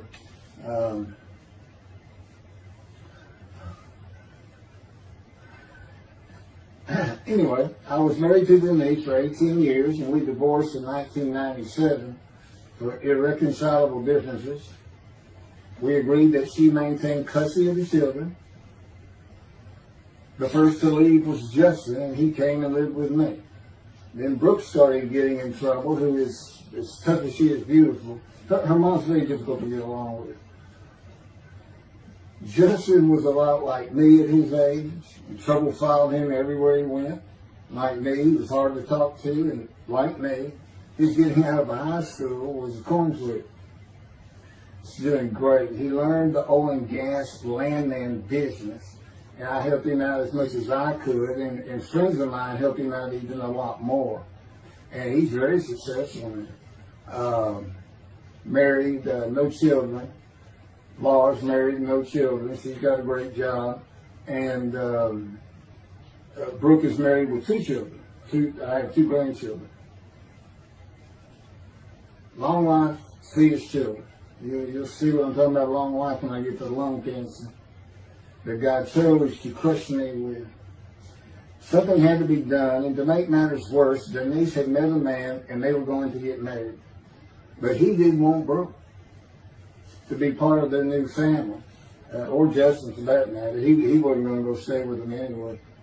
Now, I had 2 of the children, and she had 1, but all still in her custody according to the divorce decree. So anyway, I stopped paying child support on those 2, but had not gotten around to the proper revision of the divorce decree when I took Justin and Brooke with me to live on the Big Island, Hawaii.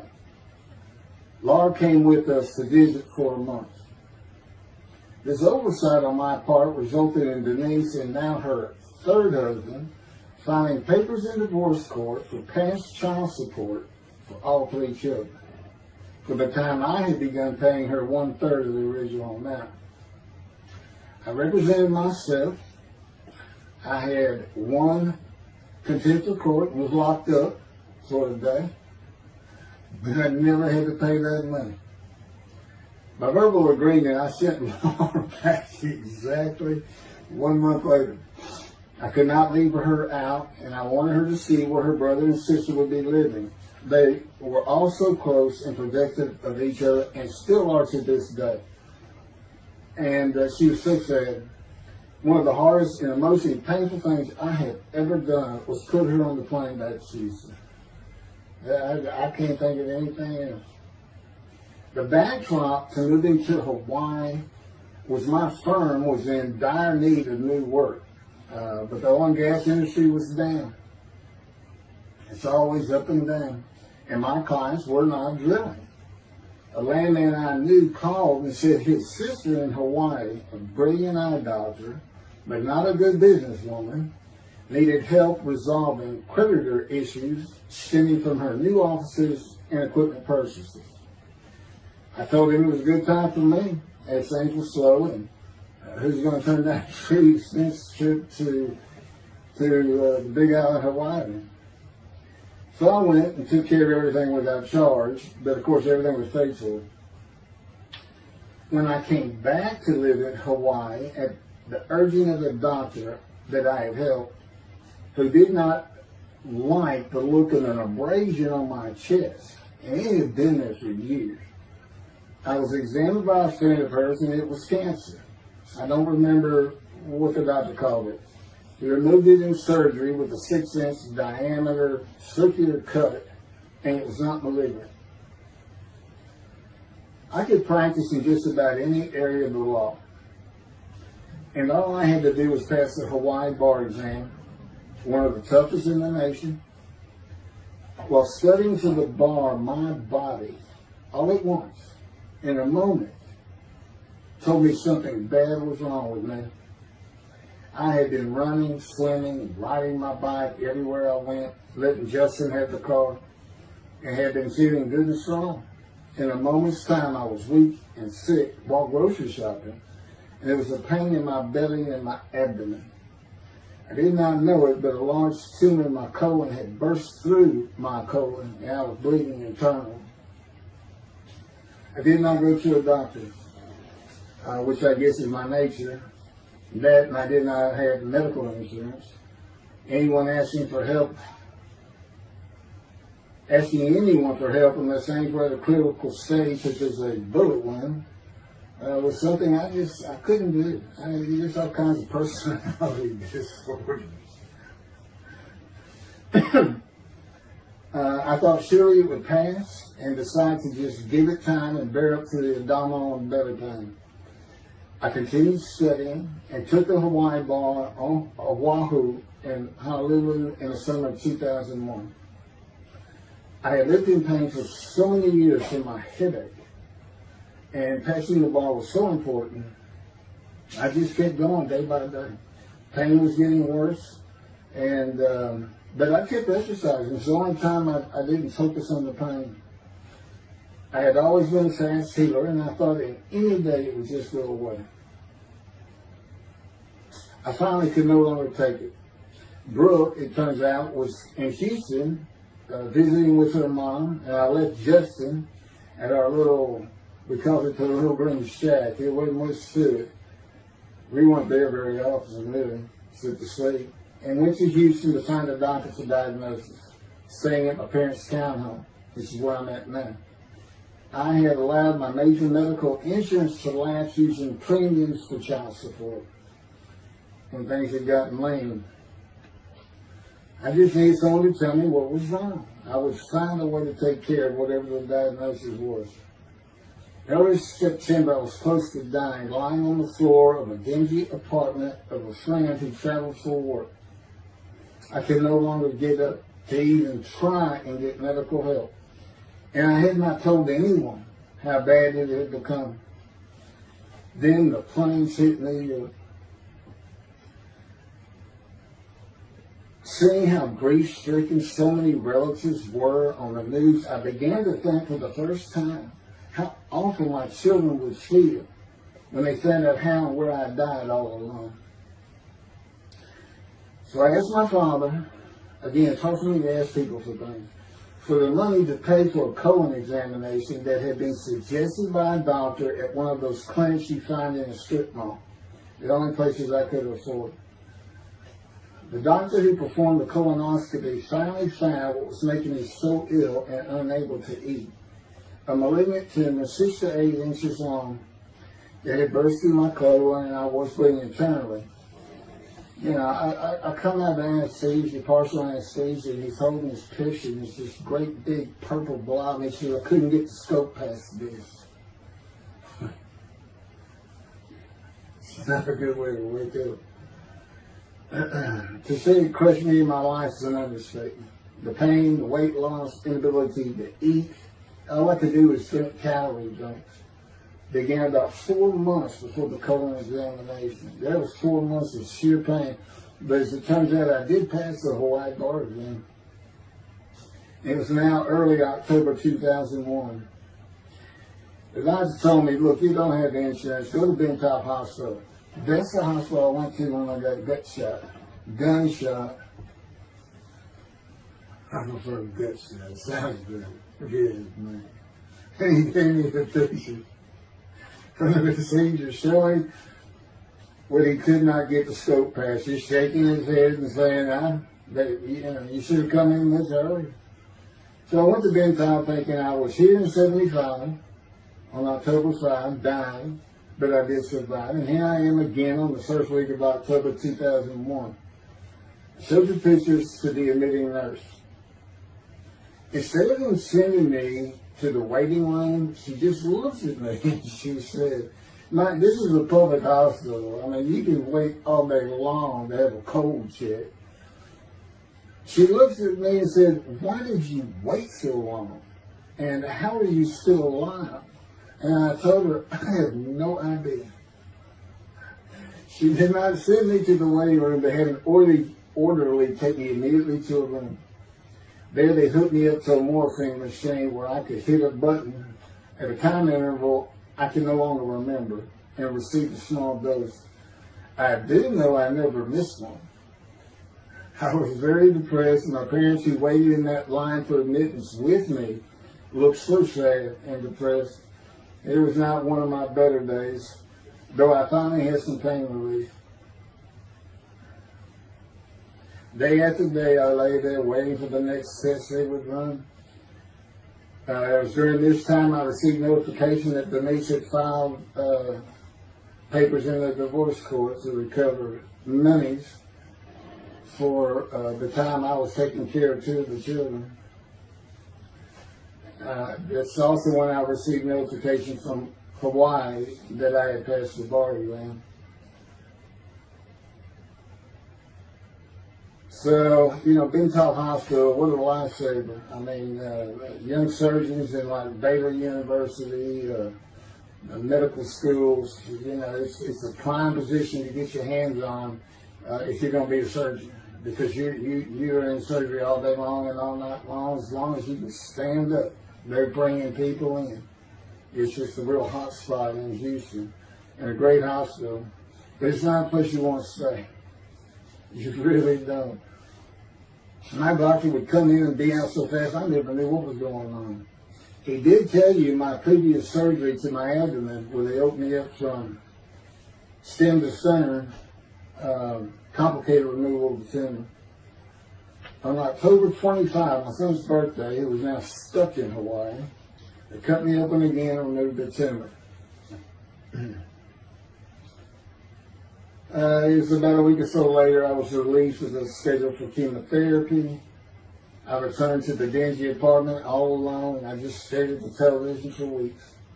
I did, and chemo was so depressing for those who had to go into it. A small room with big chairs for about 20 people who all looked like death, including me. Everyone with an assortment of bags of chemo dripping into our arms for hours. It took about 8 hours before I really got sick from it. And I had to park a long way to avoid paying for parking and drive a long way to the apartment. It was a very gloomy fall and winter. When I completed my chemo of once a week for 6 or 9 months, more tests were scheduled. I do not remember how many months the chemo lasted. I do remember I did not finish, missing the last 3 sessions. At the end, I could not get out of the door without bursting into tears and just not going. It just wore me down to nothing. On the right side, it was my goal. I had my own apartment called the Loft. It was brand new and very nice on a bayou close to downtown Houston with a running trail alongside it and lots of woods near Memorial Park where I had been running a 3-mile circuit since high school. I returned to being called for follow-up tests, including x-rays on my chest, and the colon cancer had not returned then and to this day. The chest x-rays were another matter entirely. The doctor told me he had bad news and showed me the x-rays telling me the white spots I was seeing was cancer. They were everywhere. Lungs full of cancer, he said, at a stage I could not be treated with any success. My dad was with me, and I asked the doctor, well, what does that mean? And when he said you need to prepare for death, the look on my father's face was so sad and hurt at the same time I'll never forget. And we've been through some tough things in this house, every house we've been in. It didn't affect me one bit. I did not feel anything. I was too beat down from the chemotherapy to care, I guess. God tells me I had a lot to do with that. And in fact, no matter what they said, I didn't think I was going to die. But I didn't know that. I just wasn't having that conscious thought. And God says he had a lot to do with that. Of course, he hadn't spoken to me yet. I had never seen a doctor for cancer or any other ailment since that day. I had to get Justin home was all I thought about. But I needed money. I found an old client that needed a title pin for a drill site well. I struggled through that and got my boy back to Houston. And it was tough. I was so weak. And it had been so long since I really had done any title work. And just going to pick the work up and visiting with the client was the major to-do for me. But we got there and I got Justin home and he went to live with some childhood friends. This is now 2002 and going into 2003. I just walked all over the running trails in the 3-mile loop at Memorial Park and in the woods day after day. I didn't think about dying, but I did start. But I did not think about restarting my law practice either. I watched a lot of television and played video games. I watched the Tour de France for the first time and got inspiration from Lance Armstrong. I was still alive though, and the funny thing was my lungs never bothered me. I was never sick. It's because God had already removed it. After I got the news I was dying of lung cancer, he took them from me. That's what he tells me. And I don't have any symptoms. Well, you'll see right here, in 2005, I picked up some title work here and there and made an office out of my loft. I bought my first motorcycle, soft-tailed lowrider Harley Davidson. First time in many years I was happy. I love riding that bike. In 2006, I did some landman work for standard day wages and began dieting and running.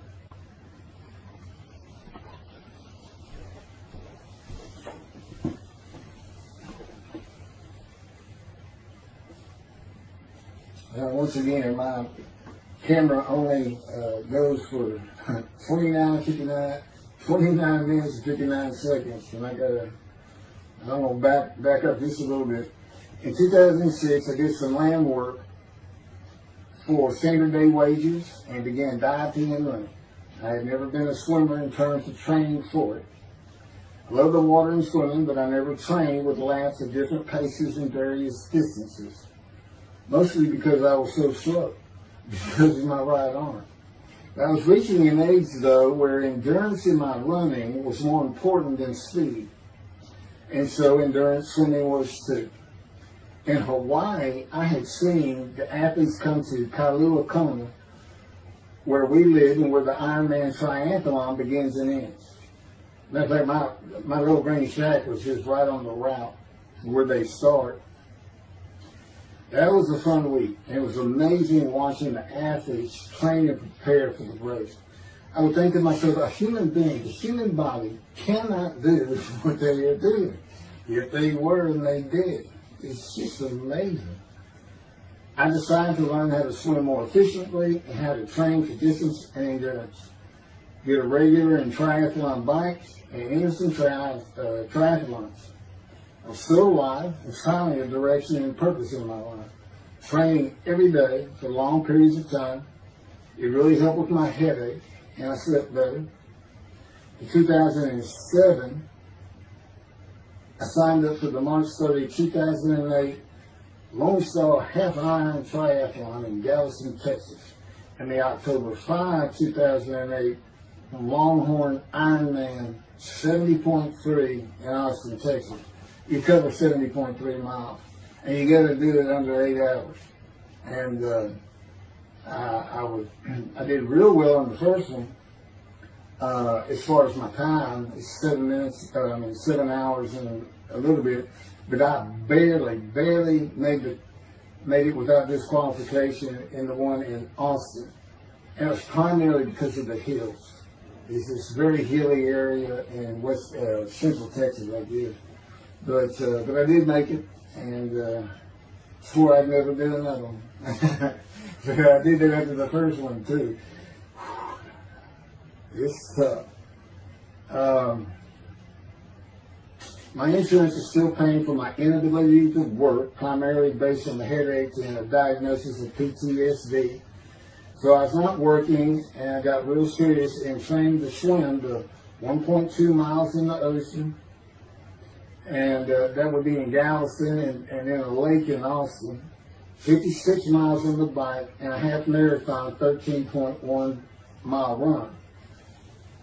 That's what I was able to do with a diagnosis in 2001 of lung cancer that could not even be treated, stage 4. And that's just about impossible.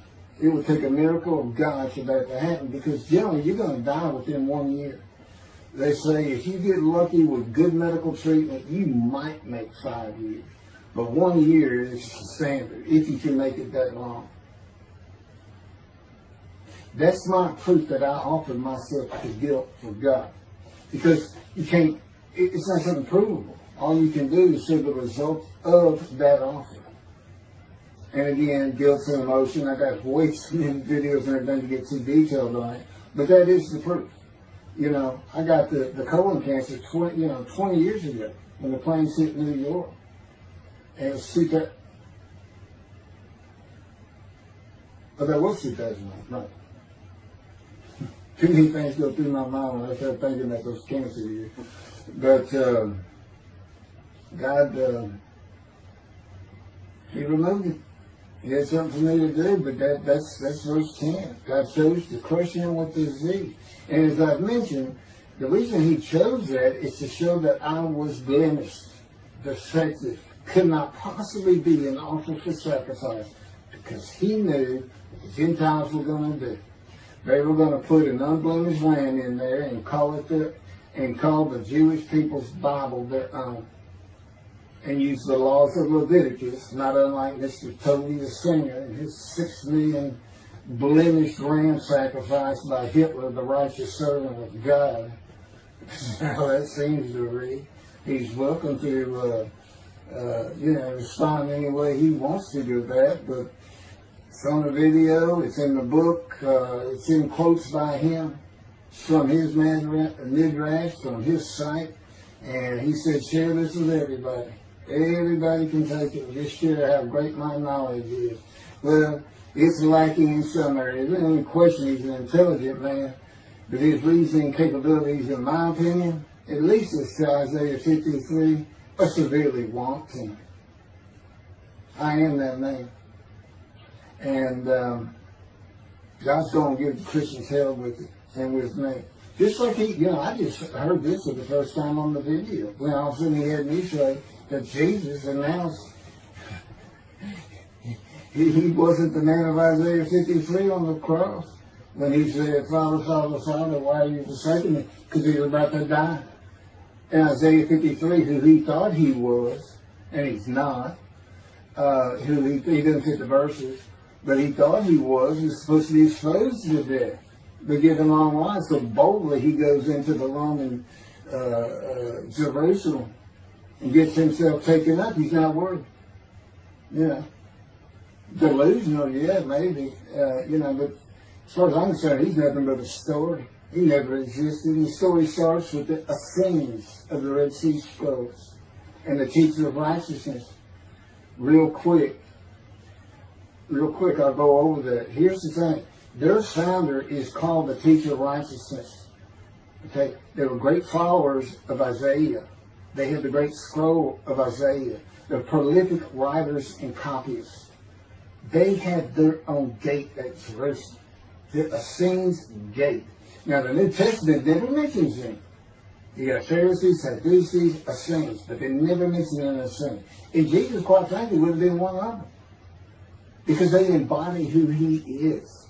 They didn't like riches, hated sinning. They didn't like material things. They removed themselves from Jerusalem, in the most part, to those caves by the Dead Sea for that very reason. But they did have a gate. They still had people who would be there, and you know what they would do at the gates?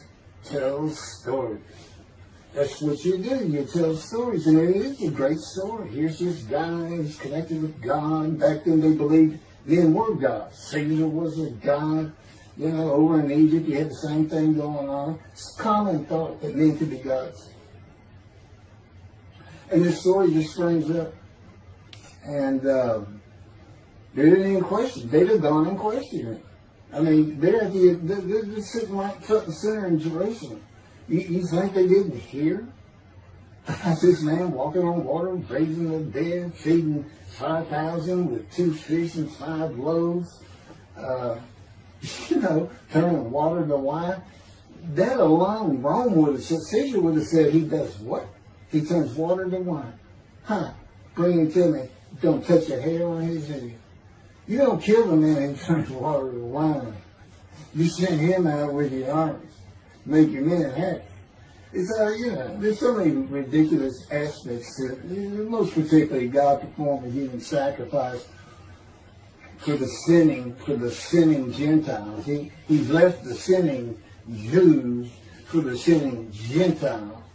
But he gives them an out, these Gentiles, not his children. He gives them an out. I know, I'm going to kill my son for you.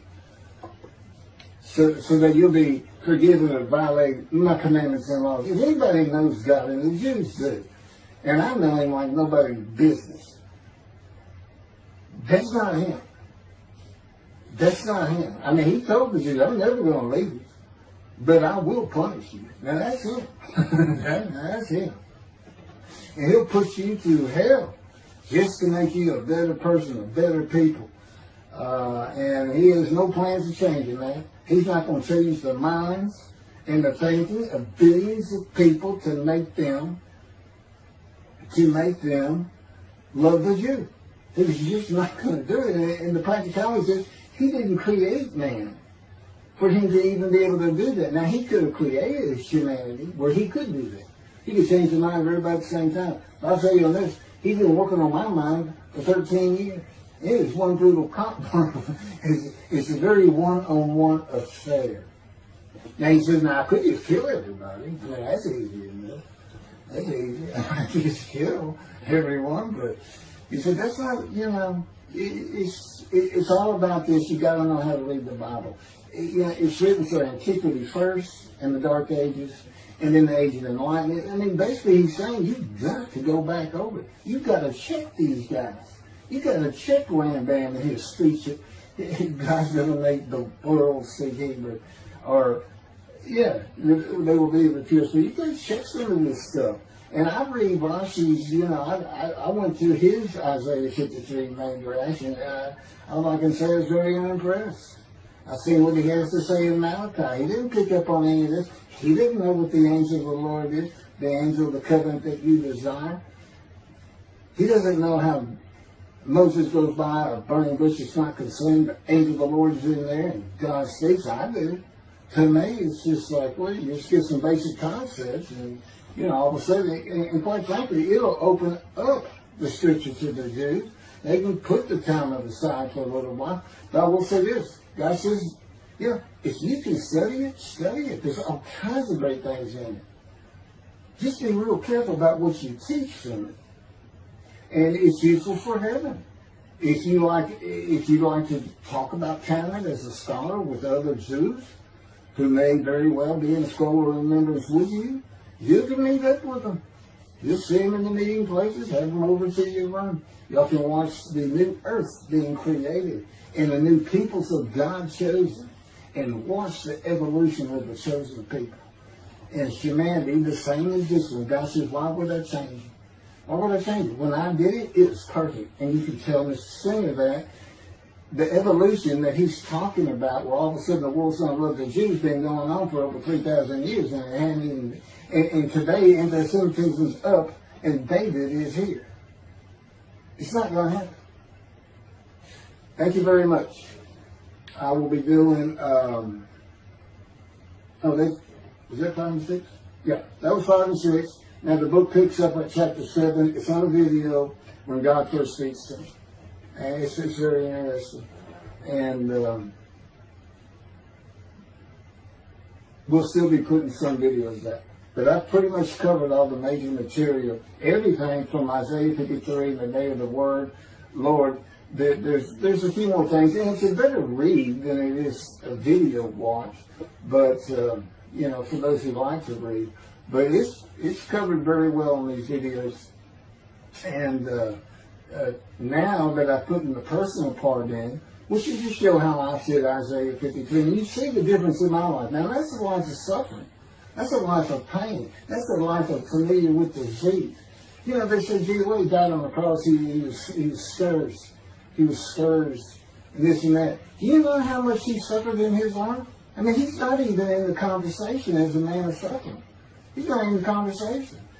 Thousands and thousands and thousands of people died horrific deaths back then, and by crucifixion. That's the only one. This is descriptive of a man and his life, so you can find him, identify him. And what did he do? He never suffered. He was never sick, ever, until the last day of his life. 30 years old, he got one day, but under his belt is pain and suffering. To me, that's not, you're not even in the conversation. I mean, that's nothing. That's not even suffering. That's just, you had a bad death, sorry. You got whipped first. You got whipped. One gospel says that the scourging was an open-handed slap to the face. Now, the other three do say scourge. But then and then every movie you see, he's carrying that cross, he's all whooped up and bleeding, this and that. He carries the cross in one gospel only. In the other three, it's carried for him. And then he's on the cross, and what does he do? Father, Father, why have you forsaken me? And then the gospel says, one of them, and then he gave up the ghost. He gave up and died. I laid in the back of the ambulance for 8 hours, doing everything I could in my power to stay alive. Just gave up the ghost.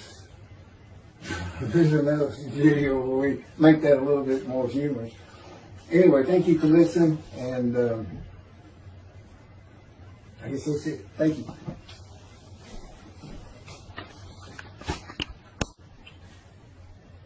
This is a video that leads into a brand new,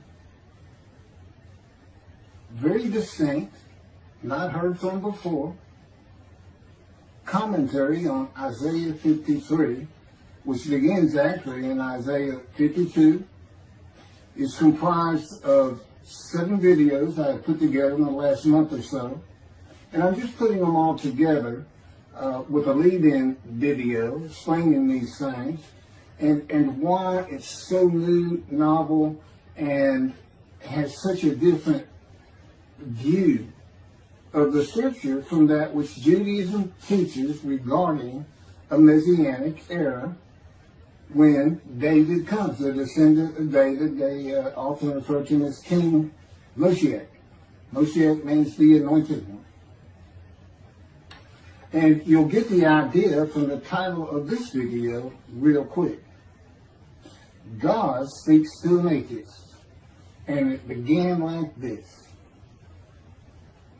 The doctors who gave me 1 month to live from lung cancer in 2002 that developed from my colon cancer metastasizing would have been surprised that I was still alive, to say the least.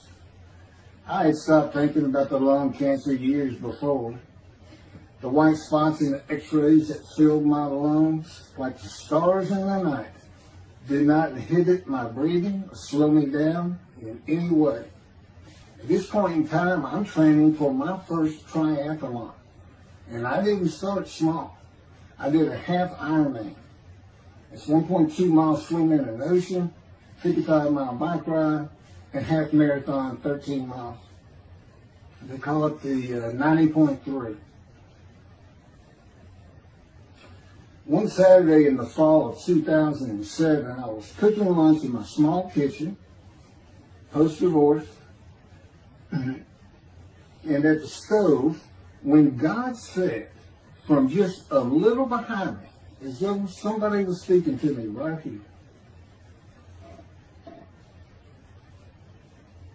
and above my right shoulder, which is this figure, wash your hands. I turned around to the sink, washed my hands, and turned back to the stove. Now understand, I've been an atheist for 50 years. I mean, I completely denied the existence of God. And then from right here, a small, quiet voice, like an account they have with Elijah at the cave, said, wash your hands. And I simply turned around, washed my hands, and went back to the stove. I didn't say a word to him. I didn't even keep thinking about it. I just did it. That was it. It was as though he had always been there. Just as to Adam. That's what I liken it to. And he dictated this to me. This is from my book, the book of my life that God dictated to me.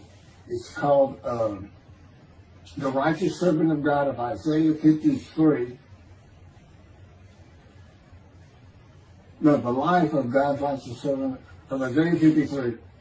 And he put it together. And he did it because he actually came to me, as Jeremiah would say, in the womb, but in my first year of life. And like Ezekiel, lit and entered me. So that part of chapter 11 of Isaiah happened well over 62 years ago. That's when that happened. That's when Moshiach was here. For all these rabbis and commentators who have been saying, he's here, no, he's here. Well, he's been here, I've been here a long time. I just wasn't prepared and hadn't even heard his voice yet. But what he did, you know, with Jeremiah, he made sure he was a priestly, godly man and guided his life.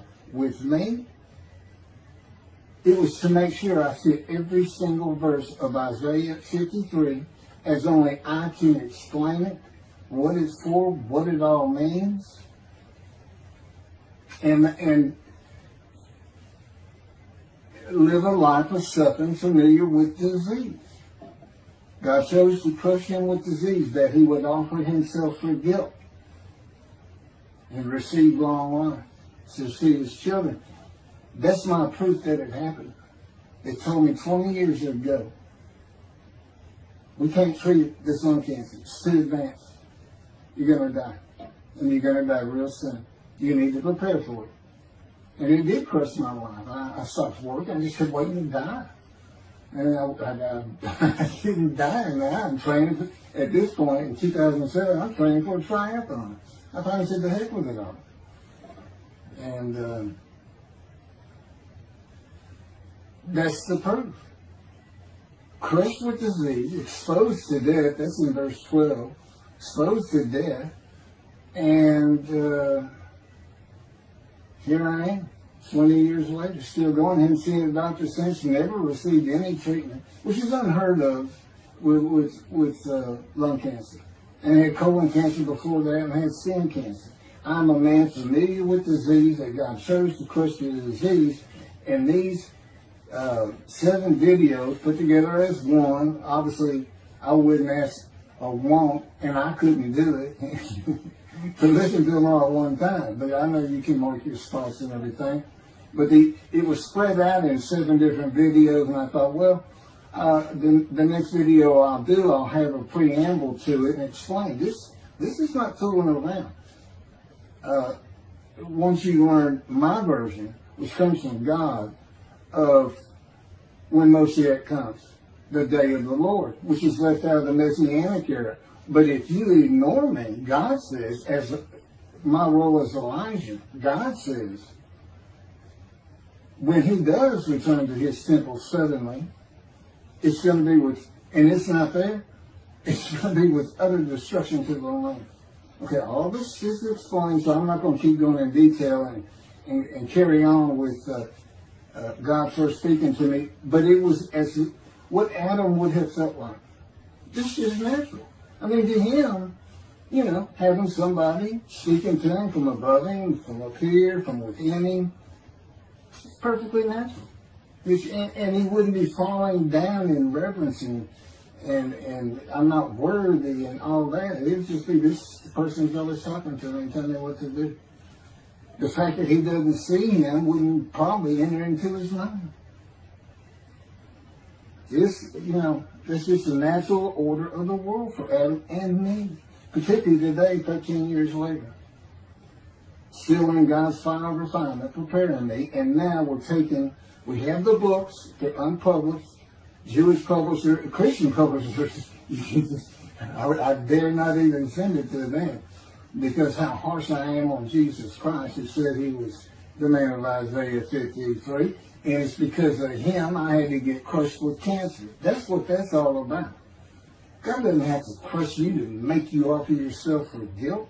He just seized Ezekiel and put him through the fire of refinement, the anguish of it, and sent him off to be a prophet to the Assyrian, Babylonian exile, of which he was one, actually. Ezekiel, the book of Ezekiel is the key to Isaiah 53. That's my background. See, God, these videos, everything, the way where he put angel of his presence and Holy Spirit, that Judaism doesn't recognize. A host of the Lord's host. It's in the book of Joshua, one time. He did it so they wouldn't find it. He knew what this was going to be about. These were my proofs. This is what it's all about. He set it up for me to be this controversial. You just got to take the Messianic era of Judaism and toss it out the window. And you'll understand why, when God has me explain it to you. He controls everything I do, think, and say. Finishing preparing lunch and ready to watch a Texas A&M football game, I headed to the living room, and God said, "Get a napkin." I turned back to the kitchen and got a paper towel. Sitting on the couch from about the same place. Sitting on the couch with the television on and my plate in my lap, God said, "Get your TV tray." I got up, set my TV tray in front of me, and placed my plate on it, began eating and watching the game. That night, I was in bed reading a book. From the doorway, God said, "Tomorrow we're going to Bed Bath & Beyond, the store, to buy a shower curtain, sheets, pillowcases, and shop in general for things that you need." I said, "Okay." and continue reading my book. That's God spoke to an atheist. That's how it started. We call it the early years now. Talk about it. It was so different from the way things are, and all the same in the same breath. And I have since learned this: it was by His power upon my emotions and thoughts that His presence with me was though He had always been there. In other words, when you read in the Hebrew Bible, God calls somebody's name like little Samuel, and He says, "Here I am. Here I am." Now there's some accounts of people falling to the ground, but He can put a silent knowing to you. He can put knowledge within you, your mind, where you never hear a word from Him. In other words, put into your mind the God of all creation is about to speak to you. And He doesn't have to say, stay calm. He controls emotions. He tells me, Keith, I created emotions. And there's nothing I can't do with yours, and believe me, it's been proven to me. I'm not going to get into all that. This story goes on. It turns out he had been like Jeremiah from the womb when he passed by that. I've never been affiliated with any church or synagogue. I've never had any teaching from yeshiva or seminary. Throughout my life, I did not. Let's put it this way: I was the actual opposite of Jesus Christ. Actual opposite. I'm a sinner. You know, I mean, He took me back. He said, look. Yeah, because I said, well, I wasn't that bad of a sinner. I was. He said, still it. Still, He go off in vision like the story of Scrooge and the Ghost of Christmas Past. I said, I'm so getting smart with Him. This is us talking friend to friend. I can talk to Him like He's just a buddy sometimes. There is a line I know not to cross. I said, why would you call that a sin? Why is that a sin? He said, Keith, it's a sin. You lied. I said, you did, but if I didn't lie, I was going to jail.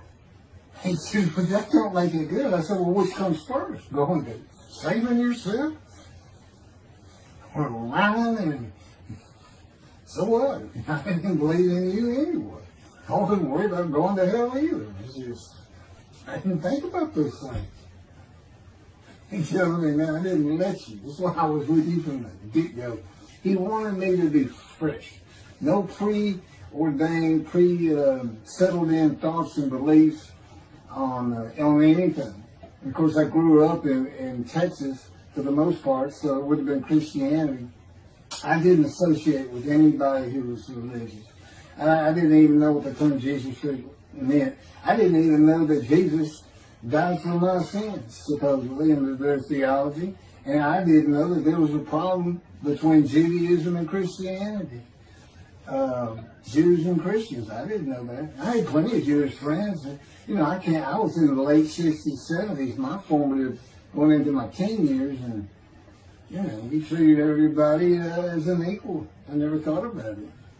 Including African Americans, who in my day, we just said blacks. I guess that doesn't go anymore. But they're great friends of all kinds. My best friend, I didn't even know he was Jewish until I saw him on Facebook 40 years later. But anyway, let me jump ahead.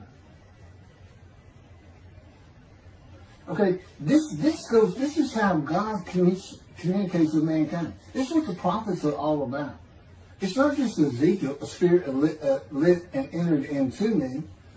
At that moment, God was speaking. And then He says, at that moment, a spirit entered into me, and then I could hear God's words. So He's saying, and that means God is in His spirit. And it's just imagine the presence of God is His mind, and it is composed of elements of the unseen realm that we can't understand, and spirit He created, and the angel of the Spirit, the Holy Spirit, He created. But that's completely different elements. His presence is different from God's presence. But they're like big clouds, and they can float together and be as one cloud. Okay, that cloud is what descends upon you. They are within me and without me. If you, this audience, was in a room with me, they would envelop you all around you. You'd be in the presence of God. The difference with me in that room is that that cloud engulfs me, flows through. It's within and without me, as though there's no break because of my physical structure. My little spirit is a little cloud that also drifted in. That's what it is. And it happened with all the prophets. If they spoke God's words, he was talking to them. He was telling them, write this down. Write this down. All these 20 books or so, the books of the prophets. Ezekiel, write this down. Set this up. Jeremiah, write this down. See, the time is coming. Well, that's the time in Malachi. It all comes together, and you'll find it in all these videos. So, and it doesn't just include Moses and the prophets. The man who wrestled with Jacob. Jacob says he wrestled with a man in divine beings. Well, you know, Judaism doesn't acknowledge the Holy Spirit's a person, which is beyond belief, because there's so many references that this is clearly a person, the angel of his presence. But it's just God going to a man saying, hey, wake up, I'm the God of this land. See this man over here sleeping? His name's Jacob. He's got his head on a rock. Go jump on him and start wrestling. Don't worry about it. I'm gonna orchestrate the whole thing. You'll be fine. And the guy would have said, here I am, let's go. That's how he does. And Judaism says the man in divine beings is an angel. No, you know. That'd be like saying, I'm an angel. And you wouldn't want to say that. Well, you wouldn't want to say it to me before he came to me, because that would make me mad. I had a hell of a temper, just like Moses did, and like Ezekiel did. And God knows how to knock it out of you, to where you smile and laugh a lot. Because I never used to. Well, you got to read the book, and you'll get it. You'll get it. And I'm just, you know, just like a lot of people, I've been through too much, hurt too much, suffered too much to have any thought that there's anybody upstairs, you know, who cares about me. It's just don't even mention his name around me. We're either gonna fight or I'm waiting for it and you'll never see me. No, do that. Because it just makes me angry. All that's gone by the way. Lots of stories on that. Oh, and the Spirit speaks. He's got his own personality. He's angelic. He has a very childlike voice. And he's just nothing but a ball of humor. He calls it, he didn't have me say he's the greatest comedian of all times of the universe. And he's just a joy to talk to him. And he has the smarts of God. But I have instant communication with him. I have instant communication with God. It's like there's three persons in my mind.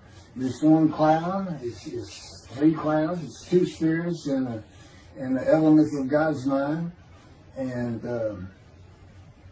slow process of 13 years, and it's 13 years of, and this is from Isaiah 53, punishment, wounding, chastisement, maltreatment, crushing, bruising, and I'm telling you, he's relentless. These are the stories, and I have a lot more once I get to Israel, and I have full confidence God's going to get it done. That's one thing I don't worry about. 13 years, a year and a half of trying to get books published, denied by everybody who even bothered to answer me, because it's just so different. And it can only go to Jewish publishers, and it's just like, well, this isn't the stuff we believe, and it sounds like he's saying it's him, and this and that. Well, I was.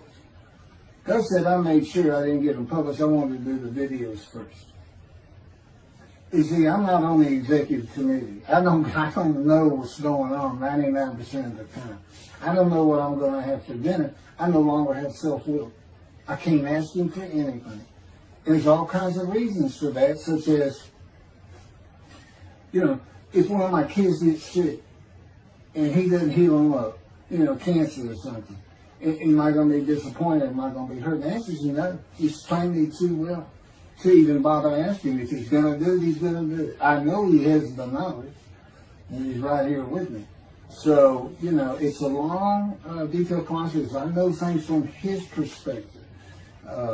This is another reason the Messianic era is not going to happen. And it comes out in these Psalms. But the Holy Spirit, the angel of his presence, we're friends. God says, I can't be friends with human beings. I said, well, we're friendly with each other. He said, yes, that's right. I said, I Googled this, and technically you are my friend. He said, well, I know, but I just don't acknowledge it. I said, why? He said, because I'm God. That's the way I am. I get to do whatever I want. And he's just messing with me. It's just like having a friend. Of course, it's a true statement. He can do whatever he wants. But he's pretty stately and regal. But, again, we live together. I've lived with him for 13 years now.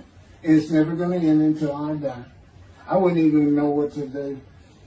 He said, if I let you, you're going to fall down dead. You're not supposed to be alive. I keep you alive. So I took that cancer from you, but I just put it back in if you do something that makes me want to leave. I said, well, what am I going to do? No self-will. To an extent, no self-thought. And I told him, I'm not even a human being anymore. He said, well, what are you? I said, I don't know. I'm a man and divine being, but I'm not a human.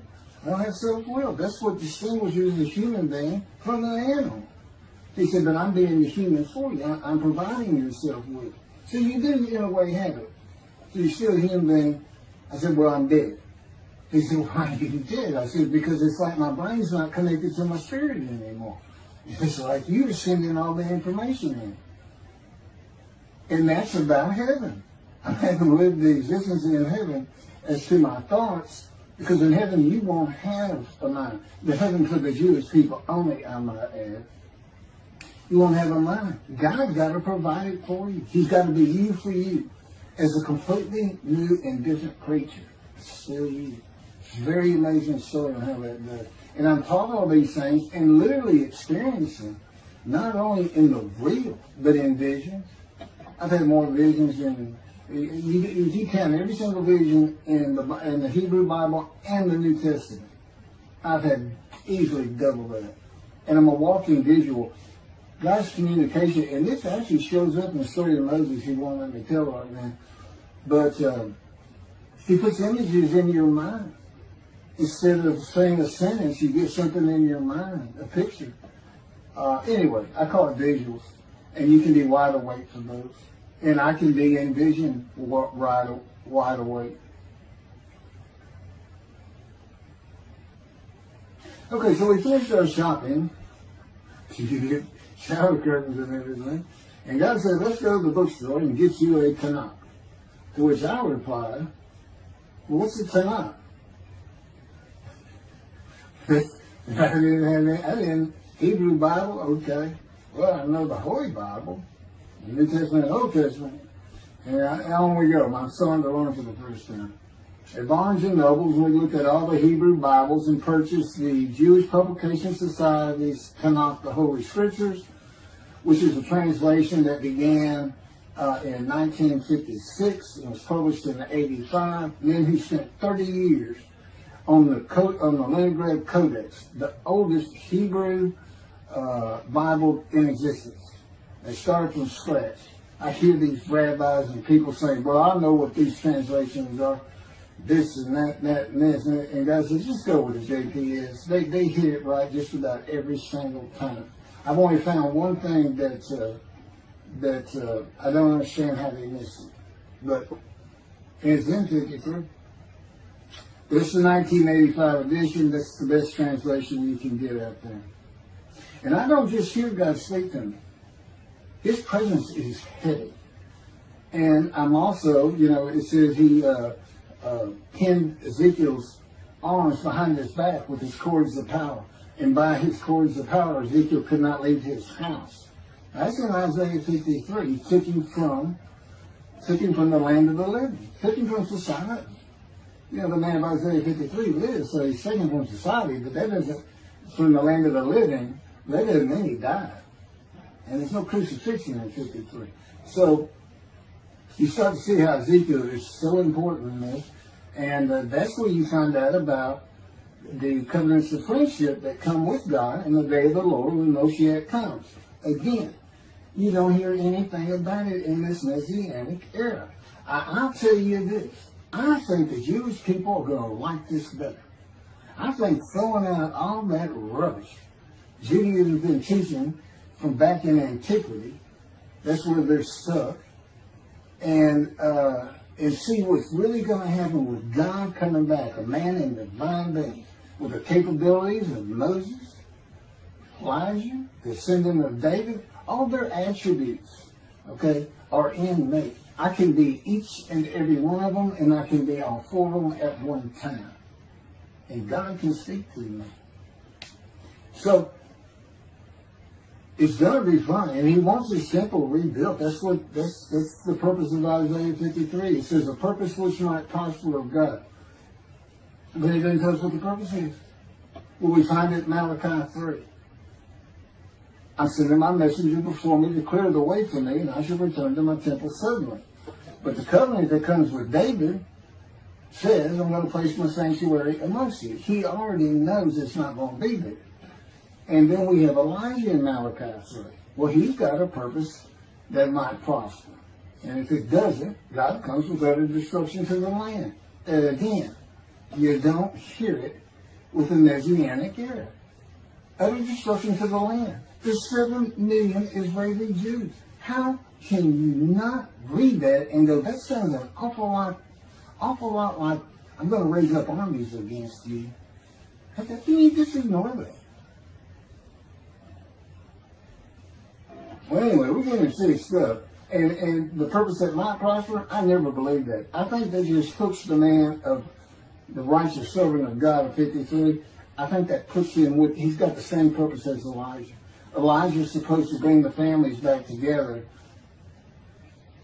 through the laws and teachings God gave Moses, or being mindful of them. That's the new covenant. It's an amendment. It's an amendment that also has a new inclusion of sin forgiveness.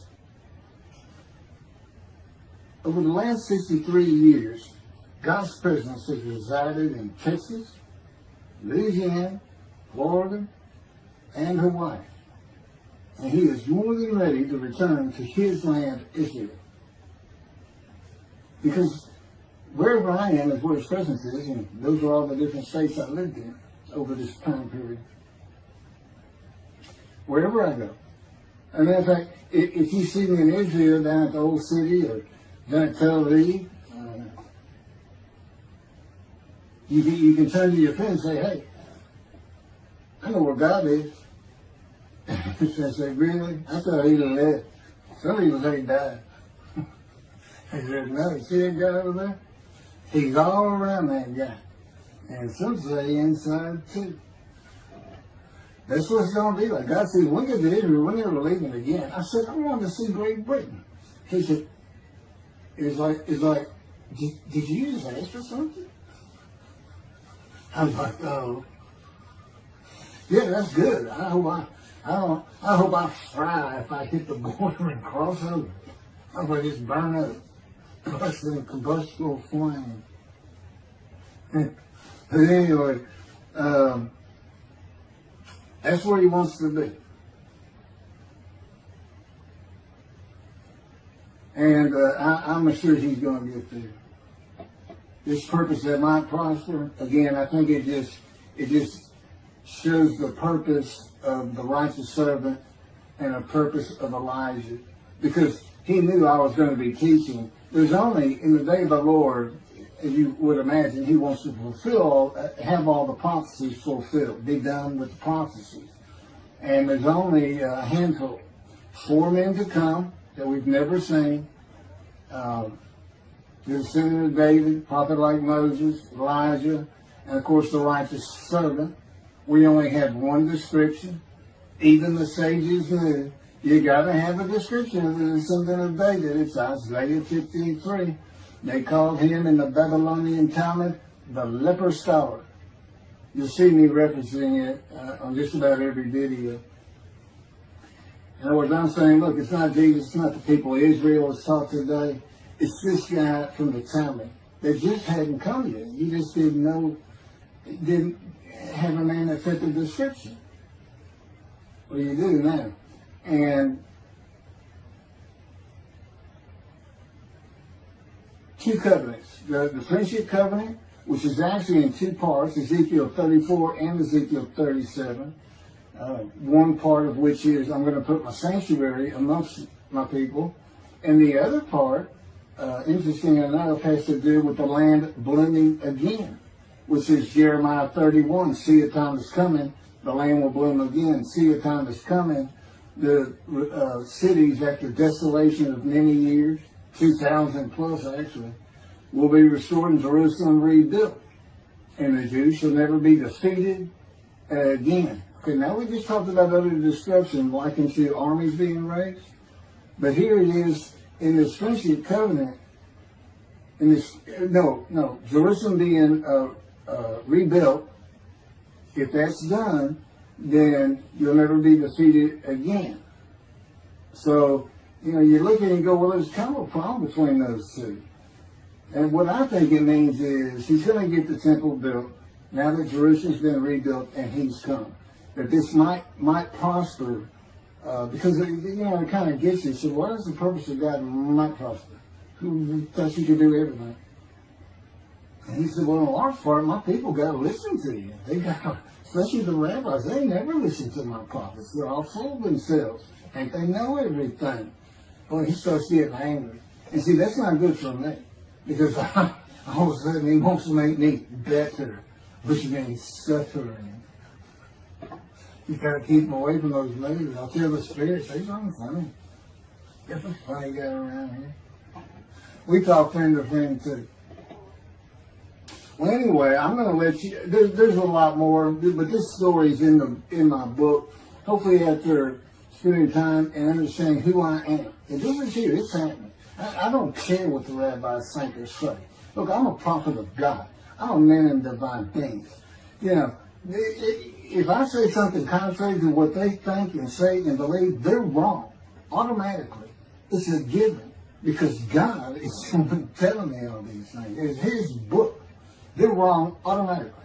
And He is livid that I'm having this problem with Isaiah 53 being the people Israel. Well, it's in the videos, but you ought to see the arguments they really put back before that, for Isaiah 53:10 and other verses. Rabbi Tobias Singer out of Judaism, he went Christian. The Christians went to the laws of Leviticus, animal sacrificial laws, and said Jesus is the unblemished lamb. That's why, and they're using, Leviticus where you could offer a lamb and for unintentional sins, but nevertheless, they turned it into, he was a human sacrifice, which he says himself. He says, God no longer wants bulls and goats for sin. He prepares my body for sacrifice. He's human sacrifice, and God made the sacrifice to Gentiles so they didn't have to obey His commandments and laws. From an atheist who comes in with no religious background, I read that and I look up face to face with God wherever He is at that moment. And I say, you gotta be kidding me. People believe this? He said about 2 billion right now. So I'm not going to bother trying to tell you how many there's been in 2,000 years. God made a human sacrifice to me so I can go to heaven and I can go kill somebody if I want to. I can go rob, I can go beat my wife and my kids. I accept Jesus again. God was teaching me the New Testament, and this guy at one of these mega churches comes to me and says, if you do accept Jesus Christ, you're not just forgiven of all sins that you have committed. You're forgiven of every sin you're going to do in the future. I said, really? He said, yes, really. He said, Jesus knows you're going to do it, and He already forgave you. I said, what? Okay. So, if you're a Christian, you can just sin all the time, because Jesus knew you were going to do it. I hadn't actually heard that taught, but that's the effect. Okay. This year in Jerusalem. Enjoy the books. Don't try to listen the video. Don't try to watch them all at one time. But what I did is I put them together for you in the order they should be. And I just thought it'd be easier. And we're kind of coming to the end of our videotaping for a little while, it seems like. Again, I'm not on the executive committee with God and His Spirit. I never really know what we're going to do next. And the books are at keithmccarty.wordpress.com. You can find that on my YouTube channel.